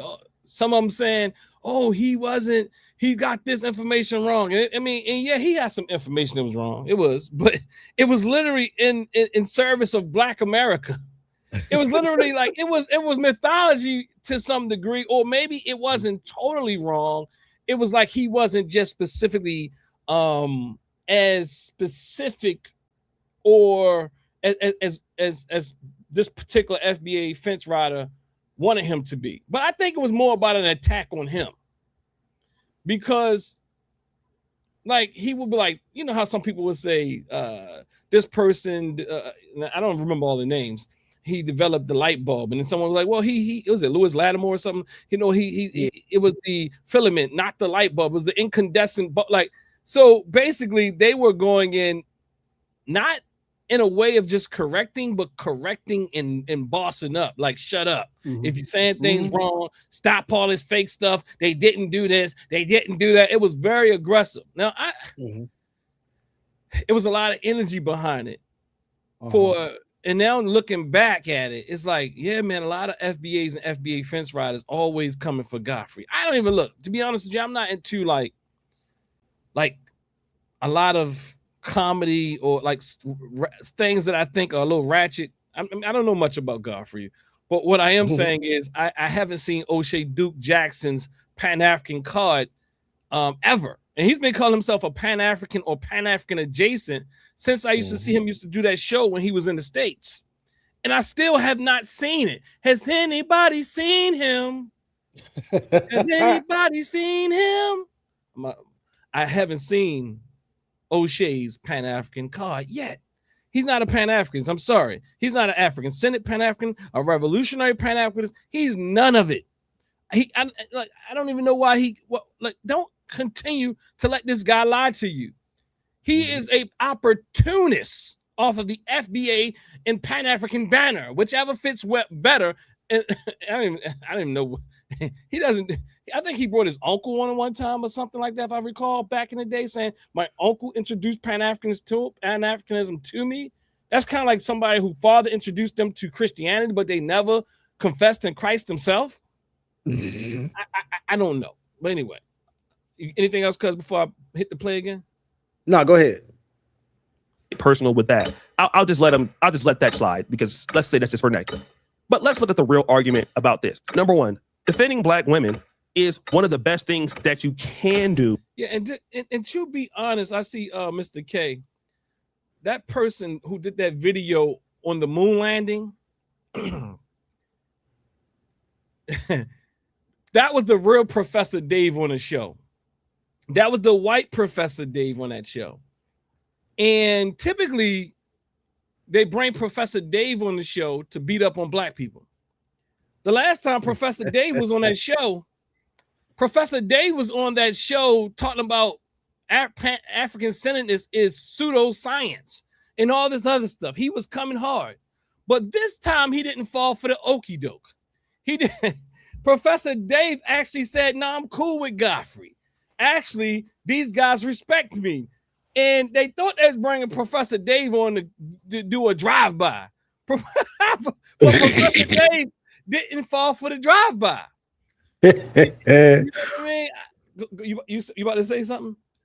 Oh, I was going to say, it reminds me of something that happened on Garfield's channel last year, I think it was, when they was trying to get a couple of white professors on there to show and prove that ancient Egypt didn't have any blacks, wasn't a black civilization or anything like that. And when the professors came on there, like, they just tore Garfield's whole platform down, because they were like, oh no, they were black.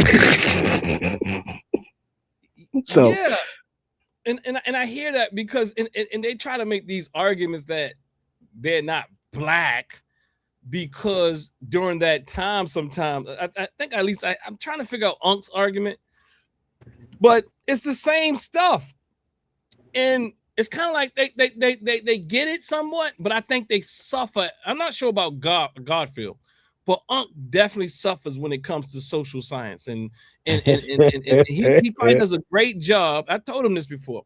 He does an okay job when it comes to evolution, some of what people call the hard sciences. But when they kind of venture off into things like race, and I even heard them say ethnicity was biological. Like, no, that's also a social construct. I think people begin to think that race is the only social construct. And it's kind of crazy, right? Because people don't understand what a social construct is. And just because there's a social construct doesn't mean it's not a real thing. It's describing a thing. The problem with race is that in its inception, it didn't actually describe what it said it was describing. That's what made it a pseudo-scientific construct. You know what I mean? If race was just someone's melanin content, and you measure that, and you could measure that perfectly, you could say, okay, this is describing something. But race was never invented in that way. So race is complex. It's not even just your melanin content or the type of melanin, because we all have melanin. But race is a social category that was utilized and misutilized and given faulty characteristics and traits. That is why it's very pseudo. Now you try to now make race more about these other things, and things can evolve. Mm-hmm. And some would say that race is a social political construct. Like, for example, some people say I don't want to use race anymore because white people created race. Others saying, no, I'm going to use black. We're going to flip it back on them. It's going to be our social political position, and we're going to be black power. They tried to destroy us with it, so we're going to take it back and tear this MF up. Quite like the queer community. We've been talking about. Look, y'all go check that show out from yesterday. Y'all don't be scared. Y'all don't be scared. Look, don't be scared. I want y'all to look at the show about is Dr. Dog coming for the LGBT plus community. I want y'all to go look at it. But nonetheless, queer was not seen as a positive thing. They took the term and they saying we flipped it on you. We're queer. Now, I challenge us as black people not to just accept all these labels that any Europeans put on us, no matter what your sexual orientation is. That's why I kind of dig Dr. Cleo Monago. He's like, nah, don't just be accepting white people terms. And he says gay is a white person term. Lesbian is a white person term. Queer is a white person term. The whole rainbow from Dr. Cleo Monago's perspective is are white people, white liberal terms. Okay, y'all deal with what y'all do with it. Y'all take that up with Dr. Monago. On a black-centered show, Godfrey, you are very black-centered. So anybody who wants to sponsor you understands that 154 is black-centered. Godfrey is live. I mean, literally, you spend half the show talking about the diaspora. On your TikTok, you're weighing in on everything black, from what's going on with South African xenophobia to what's going on with institutional racism. And again, Godfrey is well-read. He talks about these things all the time. He's like a walking encyclopedia. But now, where is the proof that you have these brand deals rejected for supporting black women? Now, this, I feel, is a lie, because if you really want to do very well, the number one group that you can support is black women. There is no sponsor out there that will say, you know what? We don't want you talking about black women or supporting black women, because everybody wants black women's business and spending power. Essence wants it. Ebony wants it. Shein wants it. I mean, if you're in any kind of cosmetics or any kind of goods or services, black females are pound for pound some of the highest spending customers that you can get. So I don't understand it. Do they want you to support white women? What is he saying here? I think I got lost. He lost in his own mind. Like, again, what I said earlier, Godfrey never made the claim that he was losing sponsorships. So, period. End of story. I don't know. Like, Oshay is smoking something. Godfrey never said I lost a sponsorship. I was in jeopardy of losing a sponsorship. Nothing about loss and sponsorship ever came out of Godfrey's mouth. This is all Oshay. Are you sure he didn't get that from some other video, maybe? Or there's a longer form of this particular clip that we're missing? Or there may be a longer clip of the Oshay video. So okay, but maybe not the Oshay. I'm saying Godfrey. Let me say this though. I'll say this. There could be a longer form of the Godfrey video, but okay. Number one. We looking at Oshay's video. Oshay is responsible for Oshay's commentary and Oshay's video. He has no receipts. And I have to do this. There are people like when I do my long forms and then, my clips come populating out and some people will come through and make comments. And I'm like, sometimes I get a little upset. It's like, well, if you saw the whole thing, then you would understand why I'm saying what I'm saying in this clip. Right. But no, it's my clip. I got to defend what's in the 60-second version. Just like, I can say you go look at the 2 hours, but I still got to stand on what's in my 60-second clip. Now, I went back and watched this video 2 more times because I was like, where did Godfrey say he lost a sponsorship? Now, he may have said it somewhere else, but just like,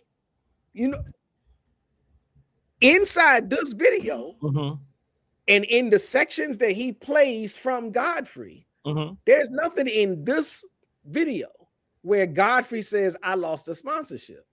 So that's the only reason. So I'm just saying, hey, cuz you're gonna have to do something with them fingers, man. You keep giving us a thumbs down. You got to do like this. You stemming over here, you stemming, and you gotta stem up, not stem down. I didn't know that's what that was. That's what that's coming from. I didn't know what those things were coming from.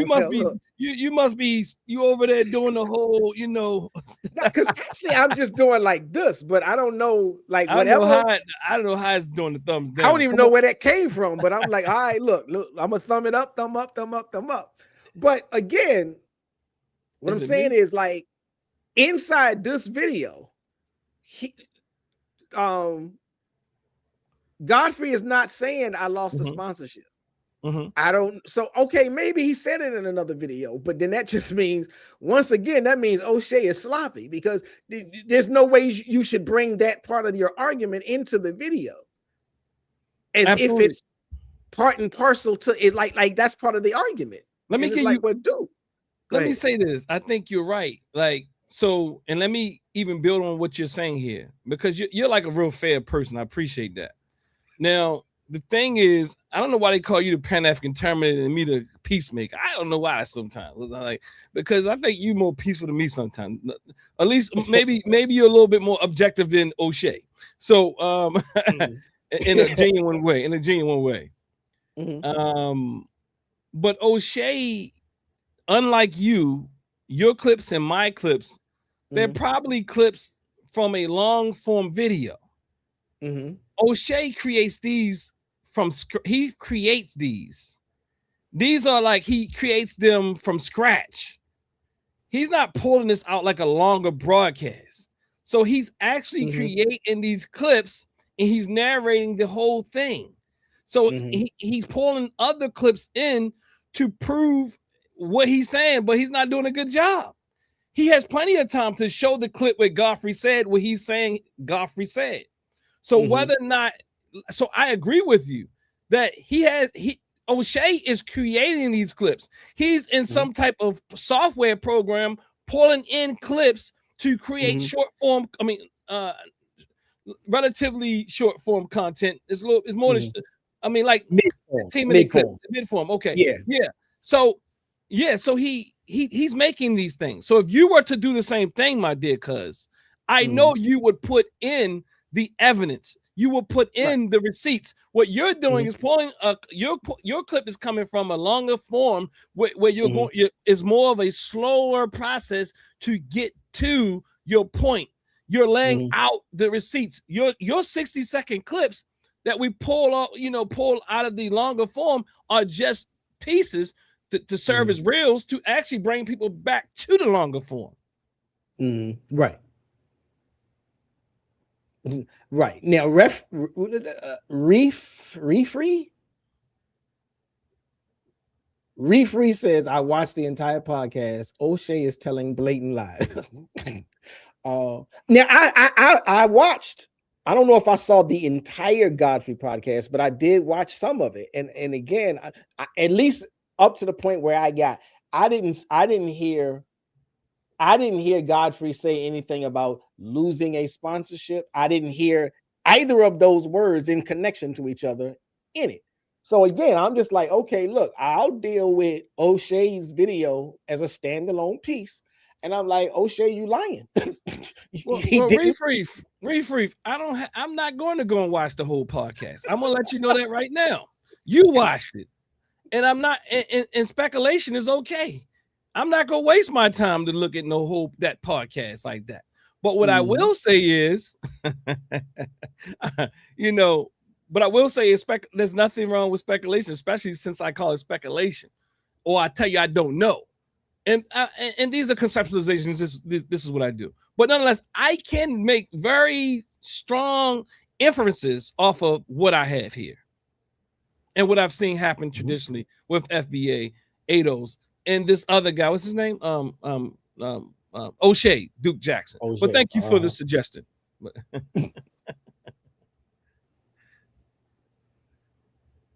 All right, Dr. Daw should go watch.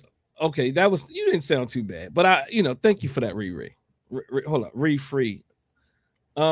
Juke, the unfunny joke jacks. Oh, y'all got all type. Look, I've never seen this chat have so many names for one. Like, typically, I haven't even seen people come for Tariq this strong in this chat. Y'all typically don't really be coming with the names, but today y'all got all types of names for Oshay. What's y'all bone to pick with Oshay? Why y'all coming for Oshay like that? I mean, y'all not coming for him too tough, but y'all got all types of nicknames for him. Now, I think Oshay has a very strong hate crowd. Oh, he does? Justifiably so. I think I've watched several of his shows. I have tuned in to his lives and whatnot, and I'm just like, no, he's very much in the model of Tariq. And I guess, for some people, Tariq sort of did this flip. So Tariq came in pro-Black, Pan-African, this, that, and the other, and then he flipped. I don't know that Oshay ever did that, aside from just calling himself. The name of his show was the Pan-African Dating Show. But aside from using the label, he never really put any work along the ideology of Pan-Africanism. And so I think a lot of people are responding to what they see. And again, somebody else in the chat was saying they know him from the Manosphere. Well, if that ain't a swamp, I don't know what is. Yeah. Mr. K says here, Mr. K, I see these comments like, you can't go to Africa and find any form of Pan-Africanism practice. At this point, I'm not even wasting my time on it, but I appreciate you saying all they need to do is look up and research Pan-African payment and settlement system in Africa. That's not you, cuz. Okay, yeah. Is that my hat? Oh, is it the person on the screen? I have no idea. That could look like a thumbs down a bit, but it in the freeze video in the Oshay thing? Oh, it's coming back again. That's crazy. You had to move that screen. It's not you, cuz I blame it on you. So let's see here. I told you Oshay said Corn Gaines deserve to be by the police. Dr. Dahl, you need to investigate. Oh, I see what you're saying. Free. I don't know. I mean, look, you sent me the clip. I'm not going to go and research that for what? I mean, I already look. Free. I know fraudulent people. I don't need to look at. I'm not one of those people that need to eat an entire cow to know it's beef. I'm not one of those people. I'm pretty quick. And some people say I have high levels of certitude and accuracy. But if you want to send me the clip, and it's, you can join the Dahl lecture hall research team in the Shabazz. I don't know what the name of his chat is yet.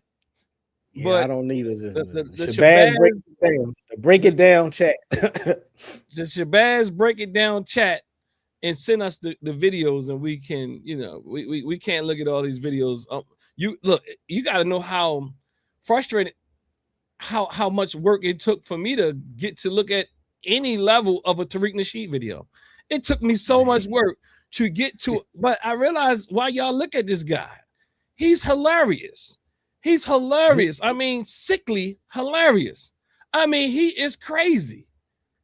I mean, when I say crazy, I'm saying how Black people say crazy. How y'all might say, how they might try to say that's FBA culture. Man, I was listening to this guy Daniel that I was telling you about.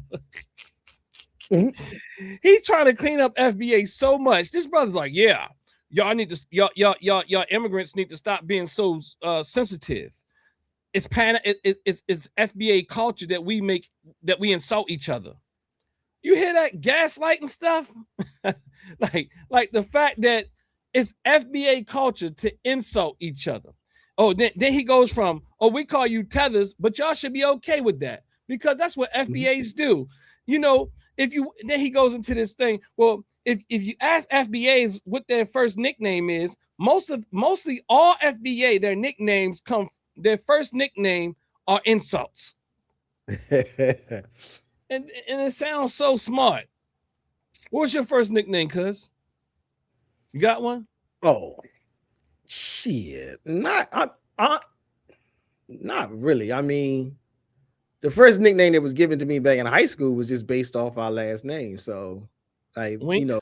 yeah, brother was just calling me Wink. Other than that, when I started moving into hip hop spaces, my quote unquote nickname was whatever mic name I was using at the time. And so, Gully is the one that stuck the longest. So, yeah, and I get it, right? Like, so now my first nickname, I think my only, I don't know, might have been Man, but it's Man-E. That's my nickname.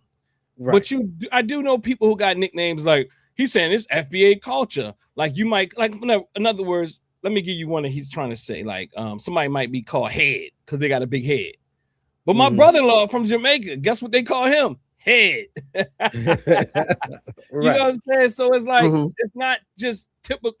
Other cultures do these type of things as well. So, or they might call somebody Slim or Skinny or something like I don't know about Skinny, but somebody Skinny something, Fat Boy. Yeah. And it was this thing about the Dirty Dozens and signifying, and it was another one about I think this one, I can't remember what pockets of the African-American community sort of like kept it going, but it stemmed from, I think they said it stemmed from the Igbo that came over here, but it was this thing about cousins.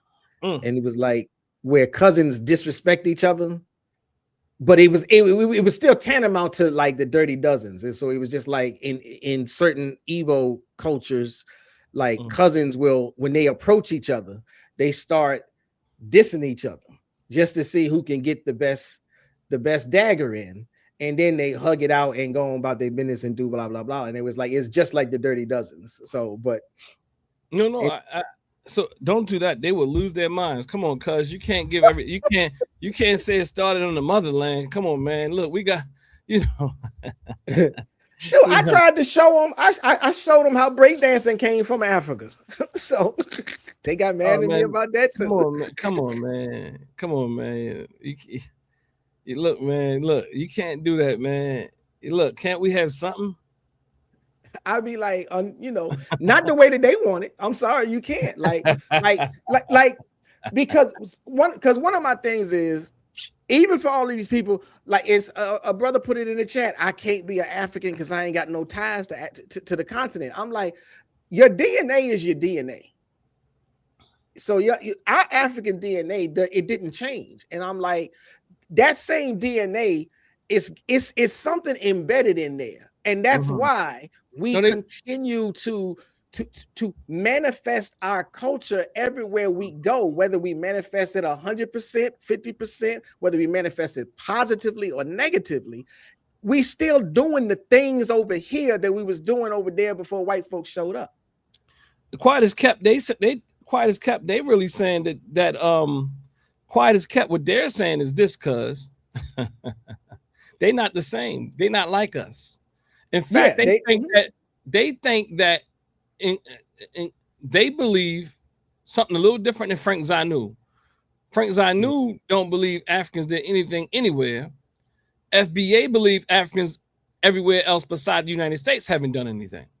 So what FBA believes is that, now they don't say it, but if you really step back and look at the picture, they believe that although they might know where 70, 80%, 90, 70, 80, high 80% African ancestry, we have a high 70 to 80 something percent African ancestry through DNA, that something about that 25 to 30 something percent white DNA makes us superior, makes us different, makes us better. Yep. Now we can go into genetics and speak about how all variations come from the continent first and foremost. Well, you can find all the variations on the continent and it moved outward, but you know, there's some other narratives about how some moved out and moved back in and things like that, Neanderthal and all that type of thing. But nonetheless, every sequence you can find on the African continent. So, but they somehow think that the form that we found on the European continent, that 10, 20, 30% of white DNA, if we can call it that, though we know that's not proper perspective. We know they believe that makes them better. You can't tell me nothing, even if it's at the subconscious level. They believe that little bit of, they believe that whiteness makes them superior to other Africans. Yep. Not, you know, and there's admixture in different places in Africa as well. So I mean, like, it's just but you can't tell, because they like, we had an ethnogenesis and we had an amalgamation of white and they'll name everything besides the African, which they are predominant. They will, I mean, you should hear the sickness, cuz the last live we did, y'all, cuz been holding out. That live went well too, by the way. I think he was ready to go live on the 4th of July. I think that was me right there. I was like, look, we ain't open. Look, cuz I think that one was on me. But all the rest of them, oh no, I was actually live those weeks. But you know, you was good. I was running into all kind of problems. Even on July 4th, because I was gonna try to go, and I forget what happened there, but something else ran. It was July 4th, and I think then the weekend before, my whole computer thing just shut down. I've been having issues. My mic died the other day. Say it again. My mic died the other day. Was Thursday I was live, and like 30. That mic? 30. The one that's working now, but 35 minutes in on my live, and it was just, it went out. And like there was people in the chat saying, can't hear you, mic's muted, can't hear you. And I'm like, it started like at 34 minutes or 35 minutes. And I spent like 10 minutes hitting buttons and going out and coming back in and unhooking shit. And I'm like, well, look, family, I'm out. I had to reboot the computer totally in order to get the mic to come back. So we got some comments here. We say, debating FBA supporters about genetic sequences and what genetic markers mean is a waste of time. Absolutely. Effing-lutely. Right there. I thought I saw some FBA people in here earlier. Did they leave? You're right about, okay, let me see what this person says. By choice, he is self-glorified, amalgamated Negro born in 56 farms and plantations that carried the Neanderthal master name. We don't honor the grapers or the scene of those crimes. You know, that's what I think Malcolm said something about, you know, something similar to that, right? You're right about that, Pan-Africanist first said. And let's see what I'm scared. What is Mr. K saying here? Dr. Dennis Winkler. The book Yo Mama by cuz give me the name. Jimmy a Nigerian. Onu Chekwa. Chekwa. Jimmy. Okay, Onwu Chekwa. Jimmy or Jimmy. A Nigerian scholar is about the subculture of roasting and Mr. K, where you get all this stuff from?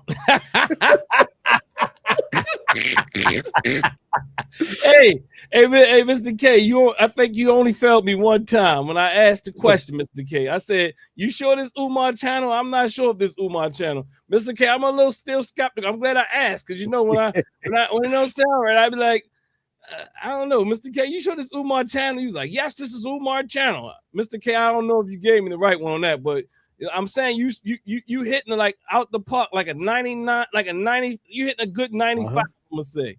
Besides with me, every time you debate me, Mr. K, I'm just letting you know I'm correct. Hey, so look, let me tell you what Mr. K did in a chat one time. Let me tell you, Mr. K was trying to pull up on me one time. I think it was a Dr. Mayat chat. He was like, Dr. Ausar, I bet I know you know more about some subject, and I was like, I didn't say I know more. I said, you might do. I don't know everything. I think it was like, I think I know more about. Dang, what was it? Was it a person like Garvey? Or it was somebody. I was like, look, you probably do. But anyway, I appreciate you, Mr. K, for all that you do, all the support and all that you do to keep us on the necks of our brothers and sisters so we can wake them up. All right, so because somebody Brother P is in the house. Okay. Oh, it was Malcolm X. Yeah, that's right. Mr. K was like, Dr. Daw, I bet you I know more about Malcolm El Haj Malik Shabazz. I said, you may do. Okay. Okay, Mr. K, next. Hey, Mr. K, try to have a diaspora war. Come on, Mr. K. Don't be starting no diaspora wars, Mr. K. That's why the FBA is mad at you now. You over there in the UK talking about you know more about Malcolm X. I walked on the ground that Malcolm X walked on, Mr. K. I don't know if you did. You sound like you have. I don't know. You might be down in North Carolina somewhere talking about you in the UK. No. I look at my stats. I see somebody in the UK. A couple of y'all are in the UK. All right. Let's see, Mr. P. Let me do this. Oh, my cousin. How do you go away? Okay. Brother P, what it is, man? It was good. You hear me? Yeah, we can hear you loud and clear. All right, cool. Now, I just wanted to just come in and just give you a good timeline on Oshay. It's the people that's commenting, such as myself, probably have been following him for. Well, I stopped following. I never followed him. God bless you. I'm glad you stopped because I'm not even going to say I did follow him. I never followed him. Okay, that's even better. Do you know who this guy is by the name? I was worried about your brain cells. Seriously, but go ahead. Nah, we good. But have you ever heard of this guy on YouTube called Dynasty Amir? Who? Dynasty Amir. Dynasty. I've heard of him. Yes. So he's supposed to be go ahead. Yeah, he was adopted by a Yoruba family, like royal family. Some like a little like before COVID really hit, like the pandemic really hit. Yeah. I only got put onto him because I was a part of this African centered group called the FBAism. And my homie, that was one of the founders. He was real cool with him. So Dynasty Amir, he platformed Oshay. He platformed Oshay. Oh, somewhere like Dynasty. Dynasty. It's spelled like Dynasty, yeah. Okay. His name is Dynast, but it's spelled like Dynasty.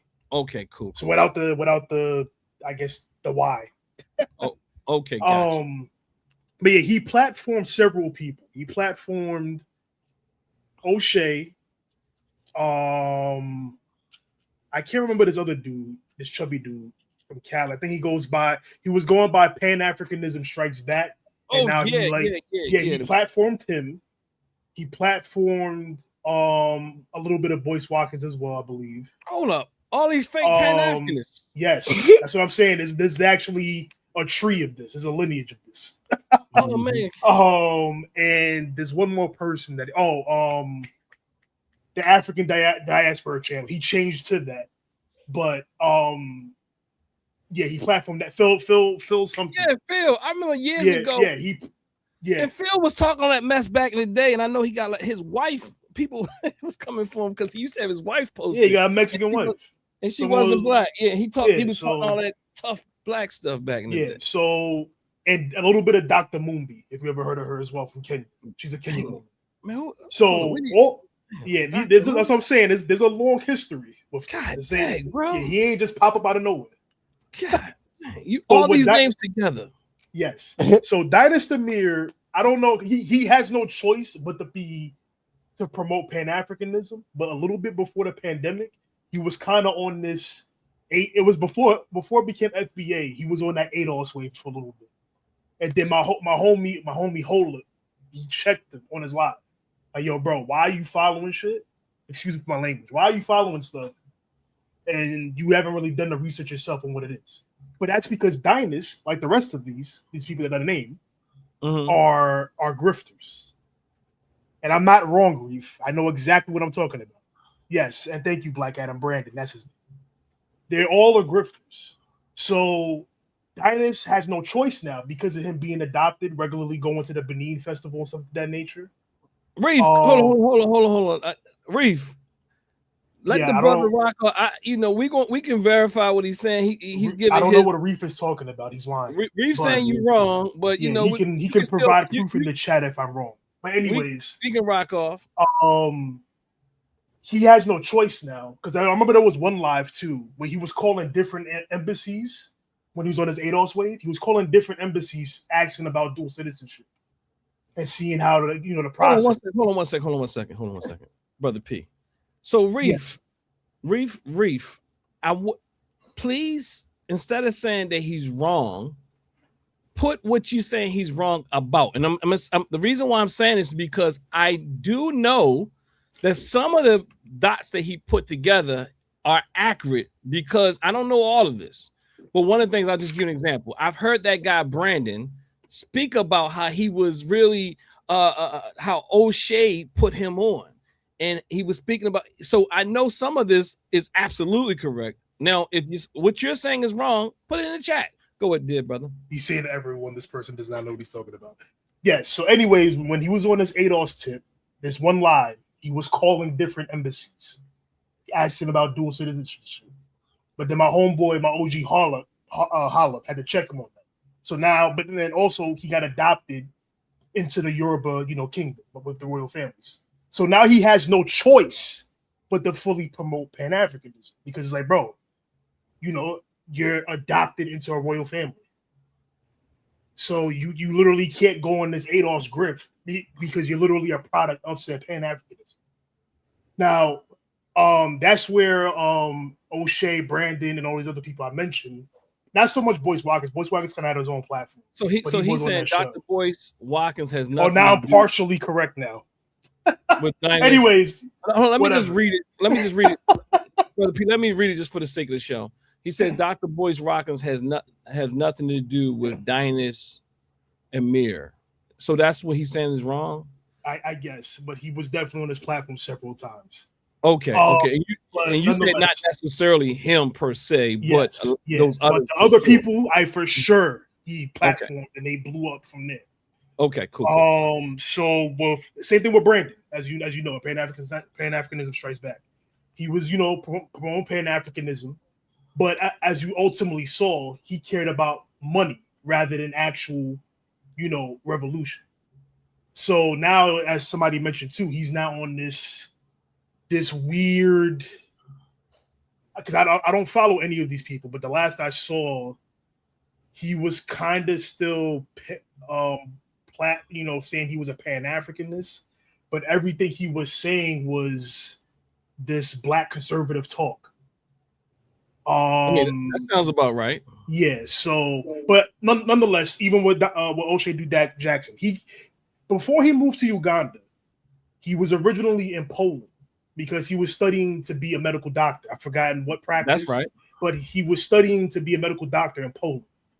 Once he started getting money off the internet, he completely stopped his studies in Poland, moved to Uganda because that's when Pan-Africanism was cool, to the masses, I guess you could say.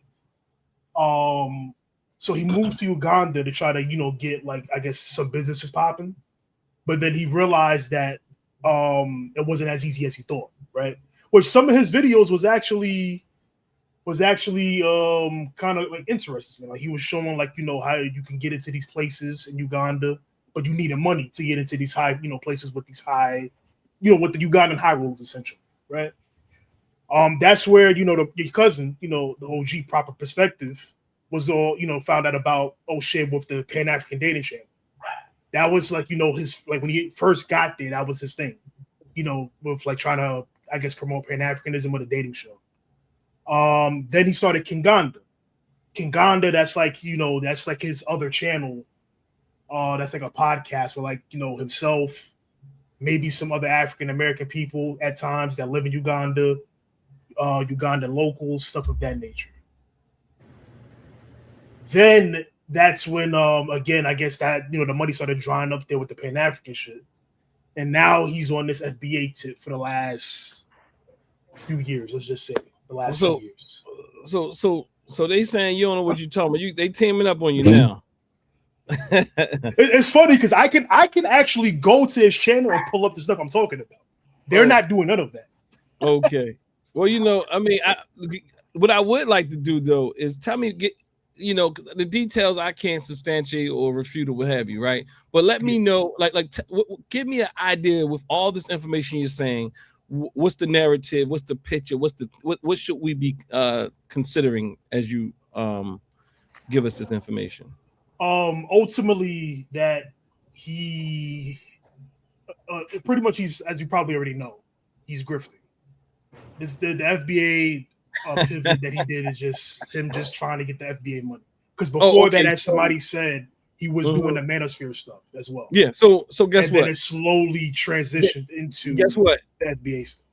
Brother P, I'm gonna say this: if you were wrong about everything, I know you're 100% accurate about the grift. Because I don't need to eat a cow. I don't need to eat a whole cow to know a fraudulent person in front of me. I don't need to eat the whole cow. You know what I mean? Like, so I appreciate. All right, just for the case of Riff, because whatever reason he's really harping on this.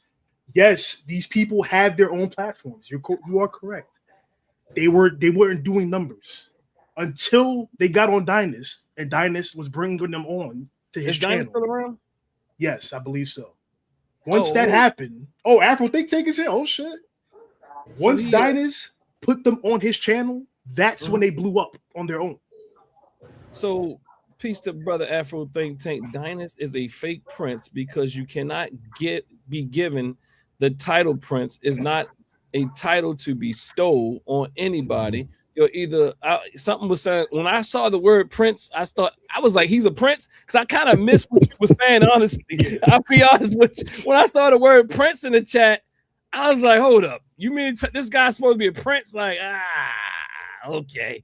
I mean, this is so because he actually has a video on his YouTube of him going to Nigeria. Yeah. And like apparently, long story short, apparently this sect of the, I guess, Yoruba royal family, he claimed he had a dream that one of my long lost cousins was coming back to visit me, and I feel this cousin is you. So that's how he got his Nigerian passport and all that through. Okay, sounds like polite, brother. Yeah, but I mean, again, I'm gonna look this cat up now. His name is Dynast. I mean, please remind me, because when I get off of here, I'm gonna have some good. I might eat I need to find some popcorn, because I'm just thinking like, look, I'm not, man, but yeah, I don't have to even know all these details to know a fraud when I see him. Yeah, I don't. I mean, it's just clear. But I appreciate you. I just wanted to give you a proper timeline. That's no. I appreciate the timeline, because in the connections, because even connecting him again with Afro Think Tank, and who's that other guy you said? Because I knew they all fake Pan-Africanists.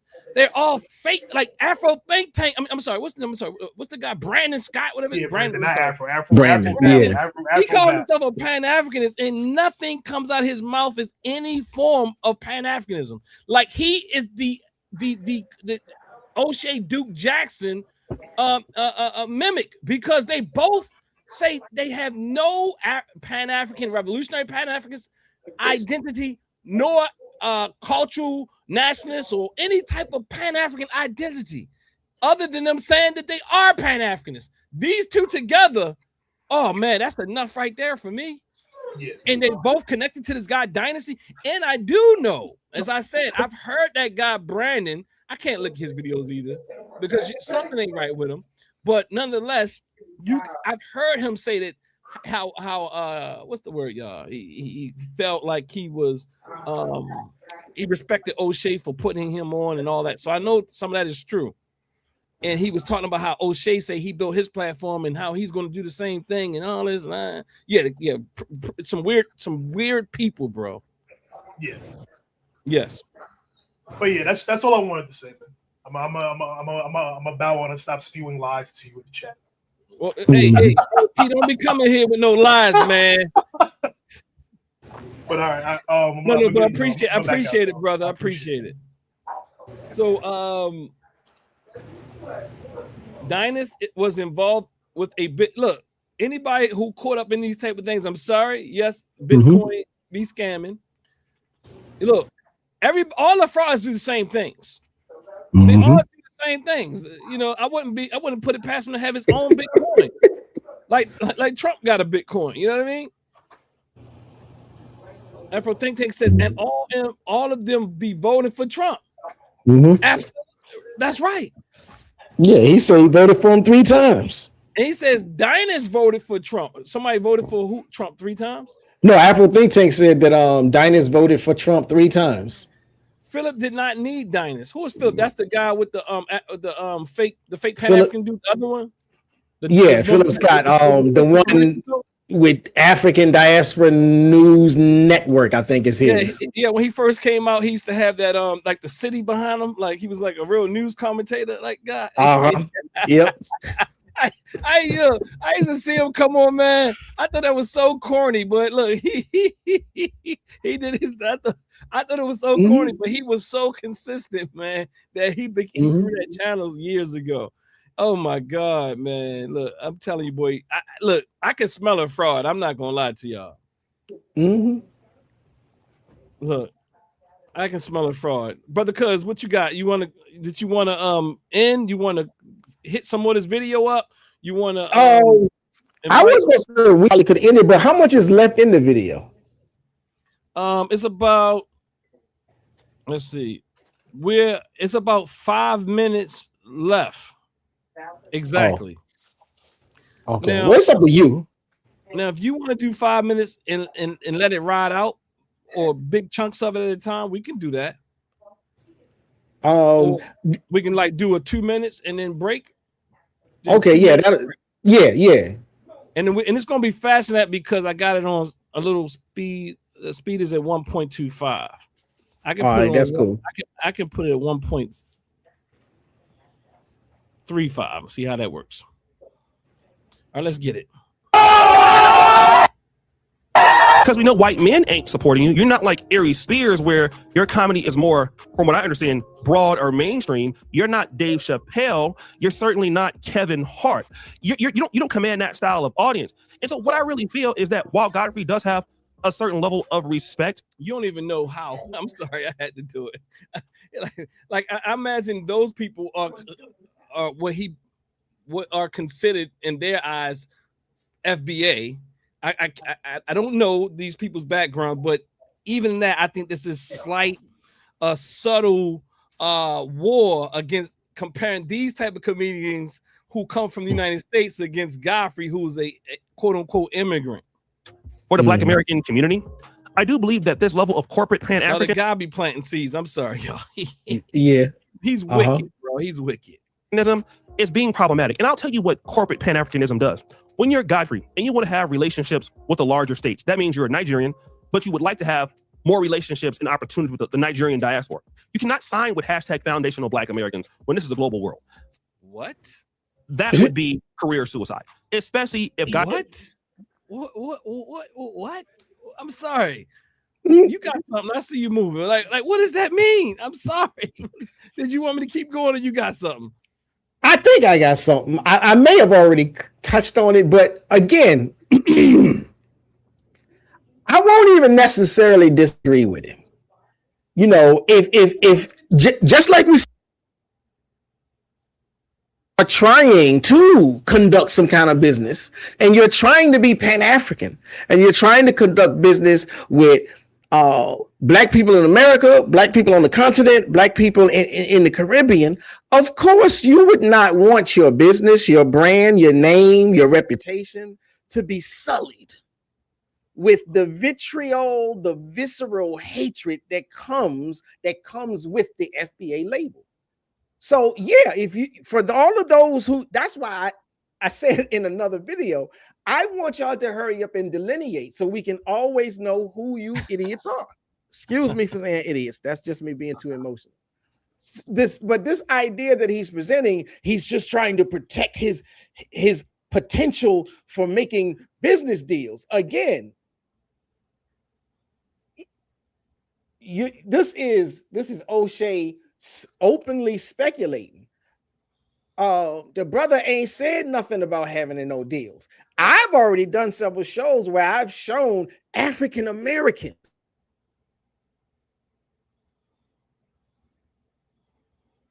You still there, cuz, or did you just the FBA got you for saying African American, or was it me? Hold up, y'all. The FBA demons are striking. The FBA demons are striking. All right, so we back. So I was saying I've done several shows where I'm talking about the African Americans who are doing business with Nigeria or Nigerians in general, Nigerian Americans, whatnot. Of course, you know, if that's what you are about, you don't want. Why would you sign up for FBA stuff? But again, what Oshay is doing is he's simply trying to circle that wagon to get you to think about using FBA, the title, for your own African Americanity. And that's why he's making this argument. It's a nonsense argument, but he's couching it all in trying to defend the FBA label and trying to convince you to use it. Well, yeah.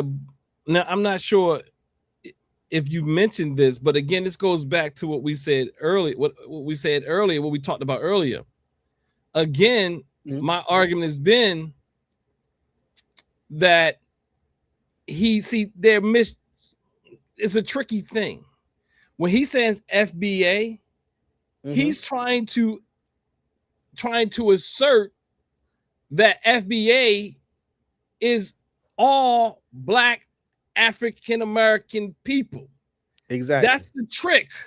He's trying to use it as if he is denouncing Black Americans wholesale. I mean, exactly. Who ancestry came through Africa, when he should denounce the small cult. He should, like I denounced the cult. But again, in effect, that's what he's doing. That, like, Godfrey's commentary and his responses is in response to the FBA people who are like calling into the show and leaving messages in the chat. He's not responding to African Americans. He's responding to FBA people. Absolutely. And so again, that's that tricknology. And that's why I keep saying, I'm like, y'all be like, well, come on now. Look, don't use that term. Don't, like, I know it's easy. Like, I know that you don't mean it. I know it doesn't mean the same. And you're using it differently, but this is warfare. And that's why when I see anybody who's Pan-Africanist, who claim to be Pan-Africanist, it really espoused it to better degrees. Like some of the Pan-African fence riders that I talked about before, they do espouse Pan-African ideas to some degree, somewhat, sometimes on the fence, sometimes half FBA. They like a little confused. But this guy, what's his name? Oshay Duke Jackson. Nah, bro. Nah, sis. Nah, yo. He ain't no Pan-Africanist. Now, he don't even make it to fence rider territory. The best he could be is an accomplice. You know, he's not a Pan-African. He's not. He's not. He's look, y'all talk about COINTELPRO. I mean, I'm just saying, I'm not even one of those people. I'm just saying, yo, what's up with all these Pan-Africanists that don't espouse Pan-African talking points? Like when I saw that dude Brandon, I'm like, I'm still looking for his Pan-Africanist, his Pan-Africanism. I'm still looking for it. I don't see it. Other than him calling himself, what he called himself, the Pan-African, what again? Pan-African. I'm sorry, brother. If brother Pan-African Think Tank is still here, I'm about to say Pan-African Think Tank, but no. What the brother Brandon would call himself, the Pan-African Strikes Back. Okay, yeah. Pan-African Strikes Back. What? No Pan-African sensibilities. Not at all. And again, that is the trick. And again, if people can't see it, that's why we got to continue to argue. Even those people, I can be FBA and Pan-Africanism. If you say you can be FBA and a Pan-Africanist and an African-centered person, I'm sorry. I'm sorry. I'm sorry, Unc. I heard you said the other day taking a shot at me. Trying to at least. Oh, bro, you don't want the smoke. Look, you don't want the smoke for real. I'm just gonna be real honest with you. You don't want it. You know, we want a Baltimore showdown, huh? We don't want it. We don't want it, brother. We cool. Let's keep it like that. But for real, if you say that Unc know better, stop playing, Unc. We talked about this. you know that being FBA and Pan-African are like mixing oil and water. You know that they are the antithesis of one another. They don't meld, bro. And you told me that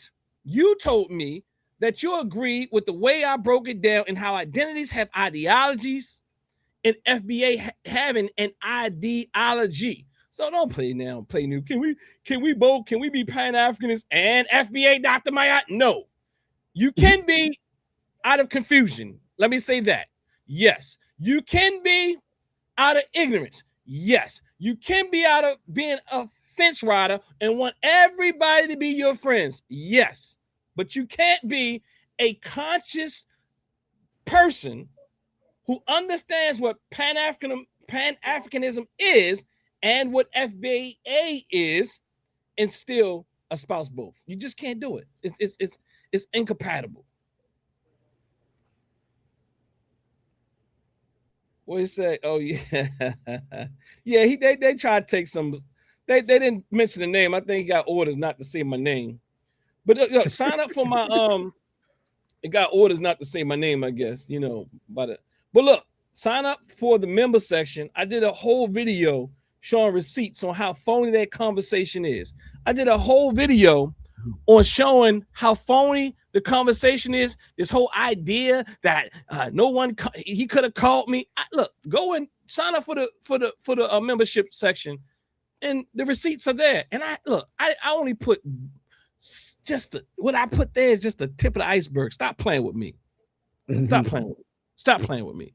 Because look, like I said, I won't even mention what I said, but you'll get more in the membership section. Because they playing games and they don't want to play those games. I'm just being real honest with you. Just know that I have information. If you want to jump out the window, jump out the window. But I have information that will quiet all of this and end everybody's Tariq Nasheed career. Release it. Release the files. It will release. It would end. But you know, it might not end them because they might all just be frauds together. He might know what's being sent to me. You never know. I don't look. You can't look. You hardly can't trust these folks. I don't know. Look, but I don't know. Let me stop. All right, let's go back into this video. Godfrey goes back to Nigeria or deals with Nigerian Americans. It's a lot of financial opportunity with that community as well as the Nigerian Black British community. So it's more conducive to say, well, I think that foundational Black American issues are being called that is stupid because we are all Black and the white man all looks at us the same. But that's what we consider flat Blackness. And the problem with flat... Who is we that consider that flat Blackness? Nothing but the cult. That's the cult. That is the FBA talking point. That is not a Pan-African talking point. That is an anti-Pan-African talking point and a lie on Pan-Africanism. Blackness is to paint everything Black with a broad brush. And when you do that inadvertently, and in this situation, I believe it's intentionally, you almost deny the claims or the allegations that one group has over another. For an example, let's look at what's going on in South Africa right now. South Africa is complaining about these poor African migrants coming into South Africa and, number one, committing crimes. And many people are alleged to be Nigerians, bringing in drugs, taking over their convenience shops, doing kidnappings and all of this stuff. Now, when South Africans decide that we want these people out by any means, well, somebody like Godfrey takes the corporate Pan-Africanism approach, which is to, number one, demonize the victim, and the same thing you would get for Black Americans that wanted to delineate and keep their culture and not. Again, like I told you, he's admitting they're victims. Mm-hmm. Look, I always tell you, they see themselves as victims. They say, we not victims. Why are you saying we victims? One of your leaders, your lieutenant, he just said, just like the victims in South Africa, the American draping themselves in the flag are also victims, and you want to blame the victims. I told you they victims. FBA are victims. They're not African Americans. I'm an African American, really African period. But if you want to know my history, it comes through the Middle Passage, what was called the Middle Passage, through the United States. I'm nobody's FBA. I am African American, an African in America, and then fools want to say, well, you can't call yourself African. Look at your passport. Okay.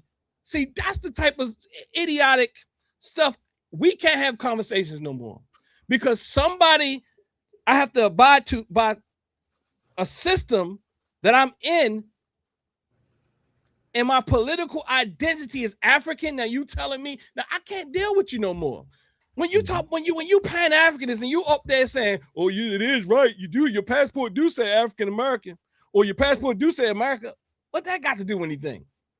What that got to do with anything? Like just because I have to adhere to the rules, the organizing principles, and the way the things are constructed here in the United States, don't mean I can't identify politically as an African. Come on, man, y'all crazy, man. Look at this flag. Wanting other people to take claim of the reparations. Well, then the way to counteract that is saying that who's paying you? You're a sellout. Are you an agent? Because we are all black. And when a person does that, you do not want to fix the issues. And there are going to be underlying issues that corporate Pan-Africanism or flat blackness cannot fix. And so the beefs get more. And that's really what a lot of Africans do, by the way. It is kind of customary. And that's what a lot of Africans do, by the way. I want to. You ready? Yeah, go ahead, because I got something for that too. Okay, you want me to keep playing, or you want me? Yeah, play it, and then go ahead, play it. Or even Nigerian Americans or other Ghanaian Americans, people like that, to sweep things underneath the rug. It's a very African way of doing things. When Black Americans' culture is to confront conflict, to tell it like it is, to get to the bottom of it. Or if you do not get to the bottom of it, I'm sorry, man. Look, it's just too much. I'm gonna let you come and build, but look, man. These are FBA typical rules. This is FBA ideology. Tariq Nasheed 101. African immigrants flee and we fight and confront. We stay and fight and confront while y'all flee. That is what we fight, y'all flee. That is the craziest and the most idiotic and the most unreal type of talking point. And this guy here is repeating it, and he calls himself a Pan-African. What? What, like, it doesn't look, I didn't even look, I don't even have to look at any history books to know how false that is. If you have a scientifically organized mind, you just know that he can't support that. You can't support that or at large. I mean, all you gotta do is do some deduction. But he probably don't know what deduction is. Somebody said I better respect him because he got an MD.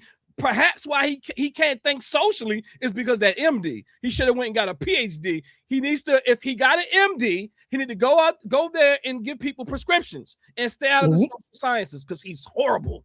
The price to pay for that is complete separation. We're the only Black group that typically thinks like that. And if you're not going to listen to what I'm going to tell you, then it's going to be beef. Now it's on site. But the other Black groups, although they grow up around us, that's not necessarily their culture. For an example, and this is not a shot at Godfrey, but to have, let's say, a white lesbian person a part of the orchestration of the 154 podcast is already a red flag at best. Not because the person is all the way a lesbian or white. But the reality is that all the way a lesbian. Look, what does that mean? Like, I keep telling you, people. Look, I'm gonna tell you one of the most powerful movements out here is the LGBTQ plus. People start to say weird things, and they say things to couch what they saying that doesn't even make sense. Not because she all the way a lesbian. What the heck? What? Look, he got scared. See, they like to punch down. They ain't messing with that rainbow community. You see him? He's not because she not always. Look, I got to back it up. Not because she. Make sure I heard it right. Not because she all the way a lesbian. What does that mean? What does that mean? You're scared, bro. You just beat up on Black people. You don't want no smoke with the LGBT plus community. Best, not because the person is all the way lesbian or white. But the reality, and this is an edited video, brother. Just take the all the way out. You didn't edit this video. This is what you put out. Come on, man. Reality is that if you're going to have something about black people, then that should not be a white person. People go to look. I'm sorry. Somebody put here, and I'm sorry, cuz go ahead. Somebody put here. He claimed to go to medical school in Poland, but never said he graduated. That's facts. And people, all these frauds do the same thing. They go out of the country and they supposed to get these degrees from these degree mills, and they got these, like, what's that guy? Something Richie. That all y'all still love him, but the guy with that looked like my Uncle James Earl. But they all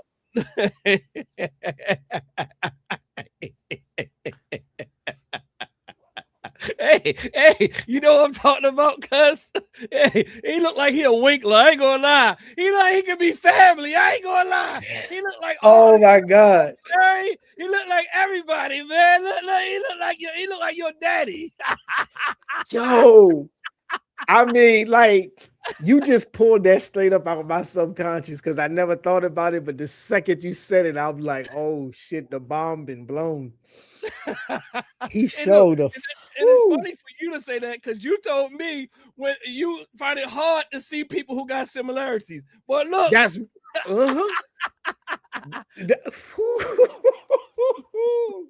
damn, that's wild as shit. Richie Rich got 18 degrees and he working on a medical degree. He got a nuclear science degree. He's a lawyer. Look, I mean, it was funny. I'm telling you, I was at an event with Ben Crump, and Ben Crump said, "Man, I remember you ain't had no degree, man. Now I know you was a scientist. Now you're a lawyer, man. I'm so proud of you, brother. I mean, look, when I met you, you had no degrees. I think Crump was playing them. I ain't gonna lie. I think Ben Crump was using that Southern charm. That's why you can't trust those people south of Virginia." And you probably can't trust them in Virginia. Yeah, Virginia got some issues. I ain't gonna lie. No, I'm messing with them. I'm messing with y'all. Look, but what I'm really saying is this: that Southern charm that Ben Crump got, I know that's way south of Virginia. That's like, that's like I don't know where I can hear it all in him because he's an educated man and he still got all of it. You know, because when you get a little education, you sound a little different than the people around you.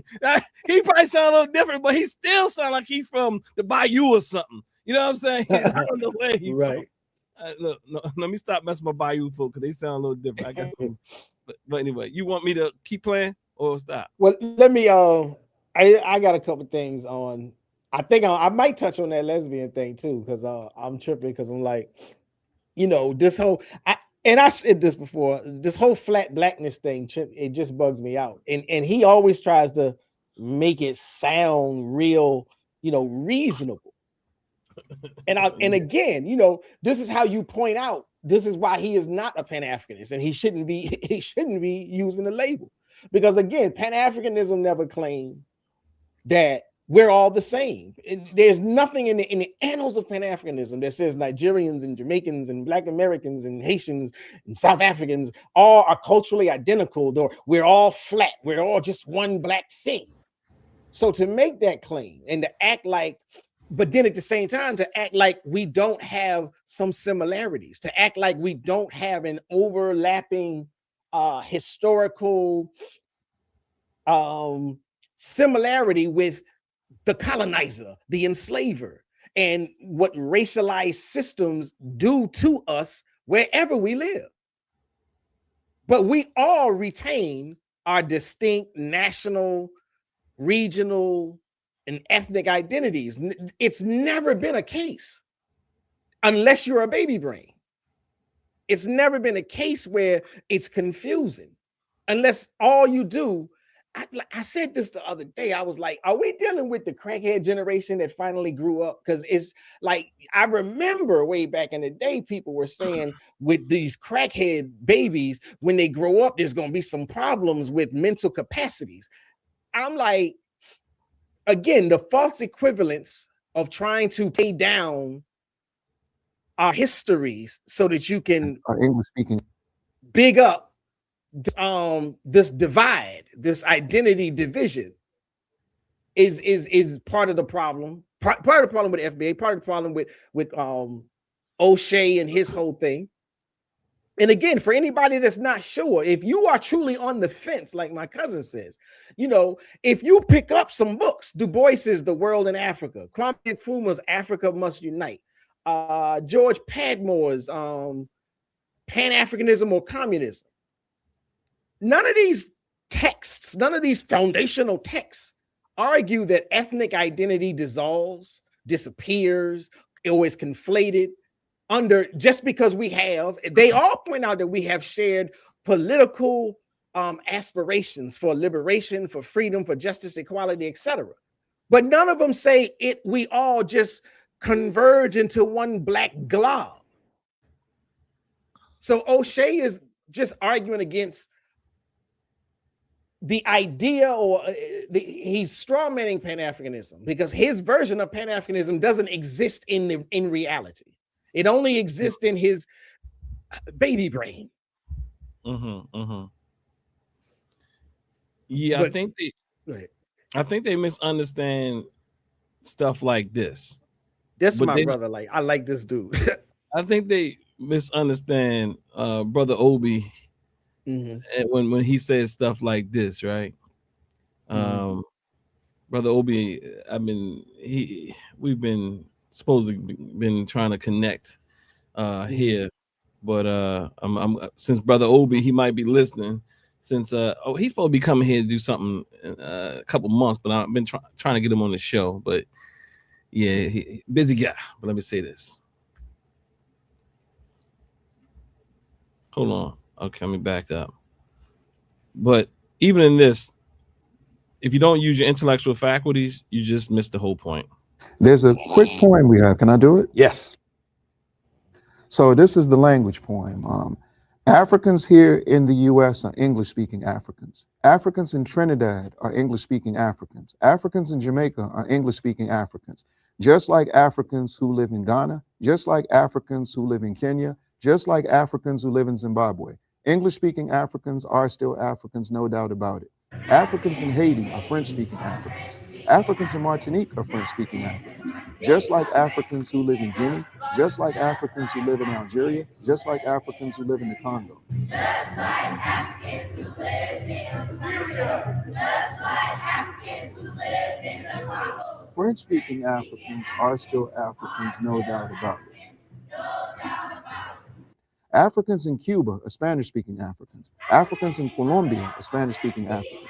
Africans in Venezuela are Spanish-speaking Africans, just like Africans who live in Equatorial Guinea.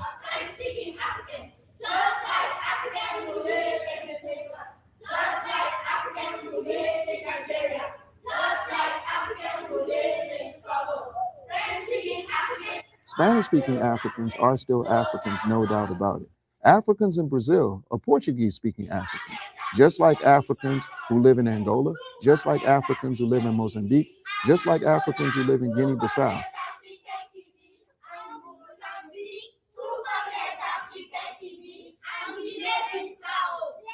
Portuguese-speaking Africans are still Africans, no doubt about it.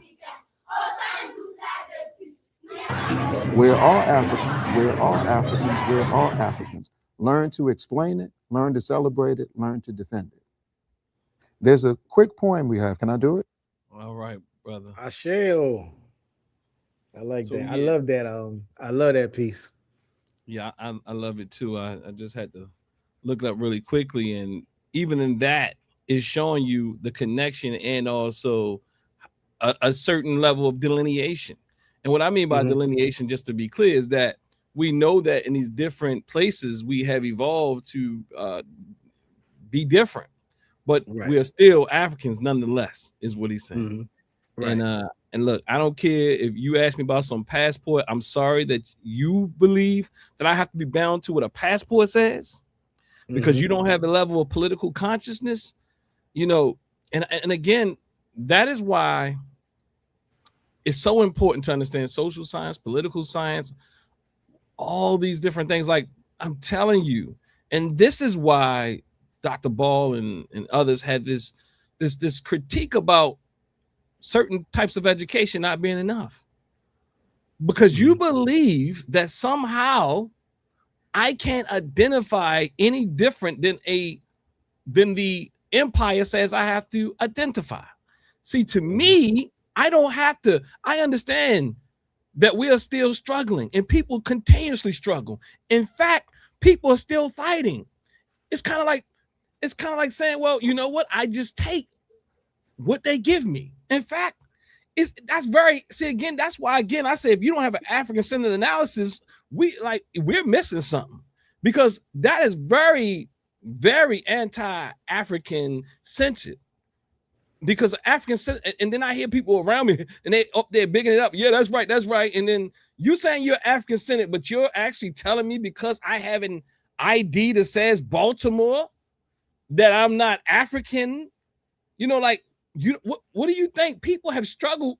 In fact, it's so ridiculous because and even in FBA talking points in some of these misinformed quote unquote Pan-Africanists or Pan-African fence riders or adjacent or fake half Afrocentrists, they're not really steeped in what they know or what they say they know. They're on these YouTube platforms teaching you, but they really suck in social aspects, in social science, in political science, because just the other day, people have fought to get married.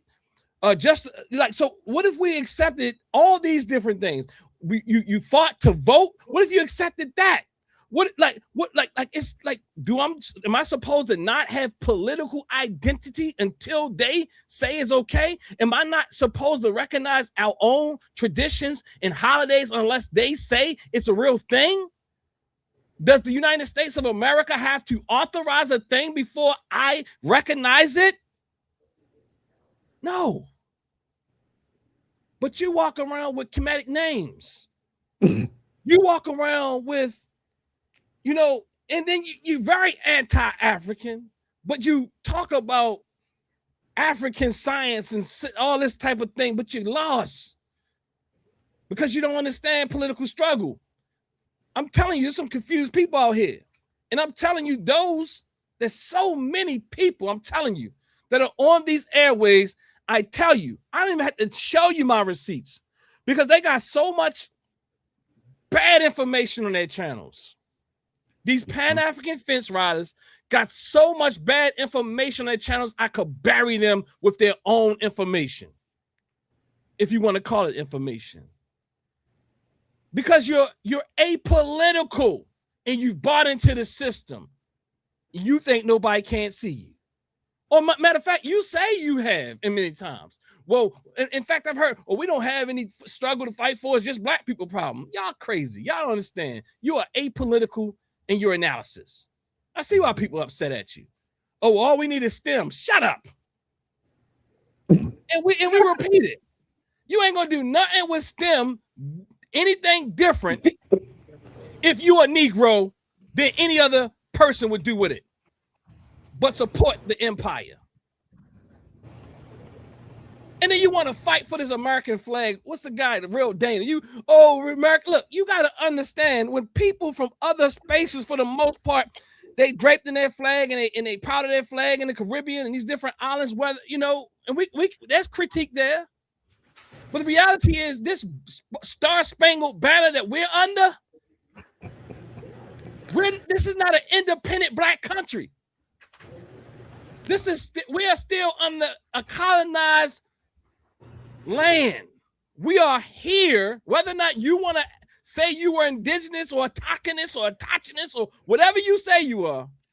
You got to keep in mind, you see, you lack social scientific accuracy. You're not able to really juxtapose things because you conflate things, misappropriate things, and you unfairly assess things next to each other.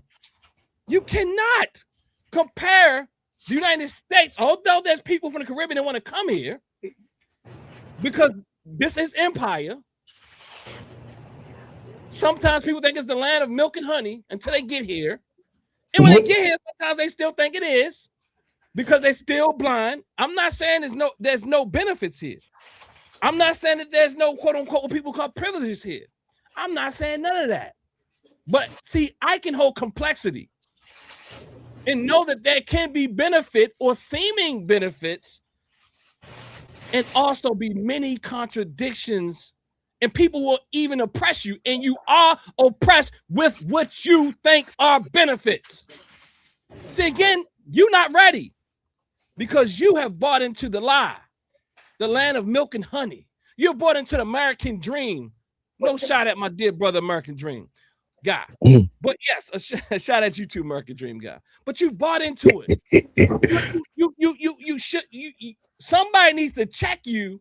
When you call yourself a Pan-African and you still call yourself FBA, when you call yourself a Pan-African or African-centric even more, and you buy into these, oh, well, IDs do say African-American. Oh, I'm a freedman. Oh, look, these are, man, come on, man. Stop that, man. Y'all crazy. Y'all out of your mind. You don't deserve to be a teacher.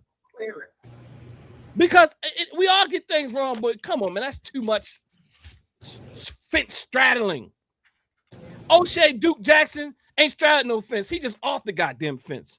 He just pointing at the fence and saying, I'm over there, but he over there. Some people straddling the fence because they confused laws and trying to get milk the out of different pots. Oshay ain't even touched the goddamn fence.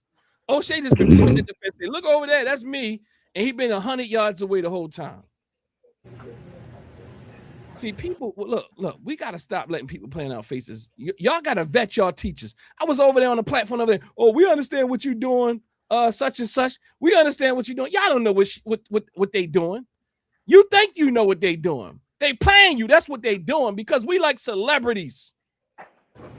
We like people we saw hoodwinked and I mean, not hoodwinked, buck breaked and all that. We get caught up with, we be African-centered and we still be amused by the people that Tariq Nasheed bring on these pseudo-documentaries.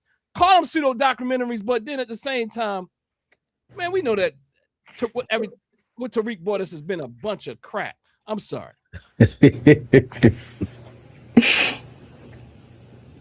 So, cuz, yeah, what's good? You want me to push play in it, or you want to you still got something? I'm getting tired here. You can push play and end it, or I can rock on for a little bit more, but you know, we can come back and cover it later. It's, you know, we only got a minute and something left. We ain't coming back for that. We can in the process of that, I can see if it was the white person that was, let's say, for example, the camera guy, or maybe the person that was doing the sound or the mics, but this person is actively involved in that, which makes somebody believe, well, damn, what else are you guys trying to do? That also seems very interesting, especially which Godfrey understands. He was taking up for Tariq Nasheed, by the way. I could see if it was a camera guy and this and that and other. You know, Tariq Nasheed has a whole crew of white European around him, and they probably a little bit more involved than what he's offering up here. What pro-black intellectuals teach about white people being involved in black business, but yet he understands the concepts of the language, and he rejects the fundamental underlying teachings of what we teach about white people and, you know, being suspicious of them and all that other stuff, which is why if things come out offensive in the show, that could be why, because the person that's making the cue cards could be looking at it from another perspective in which that's going to offend someone. But guys, what do you think? It's your boy Oshay. Man, Oshay is crazy, bro. His conceptualizations are horrible. What you got on the way out this door? I ain't never seen you get tired before me. yeah. Let me say this, because that was one of the things I really wanted to drop down on here. So, you know, he says, what did he say? He says Godfrey is rejecting or going against what pro-black intellectuals teach about white people being involved in black business. Now I'm like, okay, hold on, bro. You go back, you look through again. Tell me who is the pro-black, who is the Pan-African teacher, who's the author of the tradition that says black people should not be doing any kind of business ventures with white people. Now, anybody that know me, you might know, you know, I got some strong opinions about the Mayo Mafia. But tell me what tradition cautions us against going into business, going into starting up a business venture. Now, I will concede that there's a lot of teaching about white control over black affairs. Now, I mean affairs. political organizations, community institutions, schools, the basic infrastructure of Black political and social power, Black political sciences, and so on. Yeah, there's something there, but that's not about the financial, economic, capitalistic ventures of just earning a buck. If that was the case, then pro-Black Pan-African thought would tell you you can't work for nobody that's white. That's a completely different thing. So there's no Pan-Africanism that says don't go into business ventures with a white person. Business is capitalism. Business is transactions to make money, to earn a buck, to sustain a living. Now, Black political affairs, Black social affairs, that's where our control is needed for our infrastructure and our ability to protect ourselves. There's something there, but I can't recall a single pro-Black intellectual on record saying Black people shouldn't do business, commerce, and trade with white people, especially as a Black as a blanket rule. Now, again, I may personally be like, I'll never go into business with a white person, but that's not Pan-Africanism. That's not even me as a Pan-Africanist. That's just a personal decision. So so I don't know what, again, if I give him the grace and space that he got a mind, I don't know how he's so far out of it. Substituting business affairs, substituting business for political affairs lets him borrow the moral weight of what he calls a real pro-Black intellectual tradition, but he's bankrupting it at the same time. And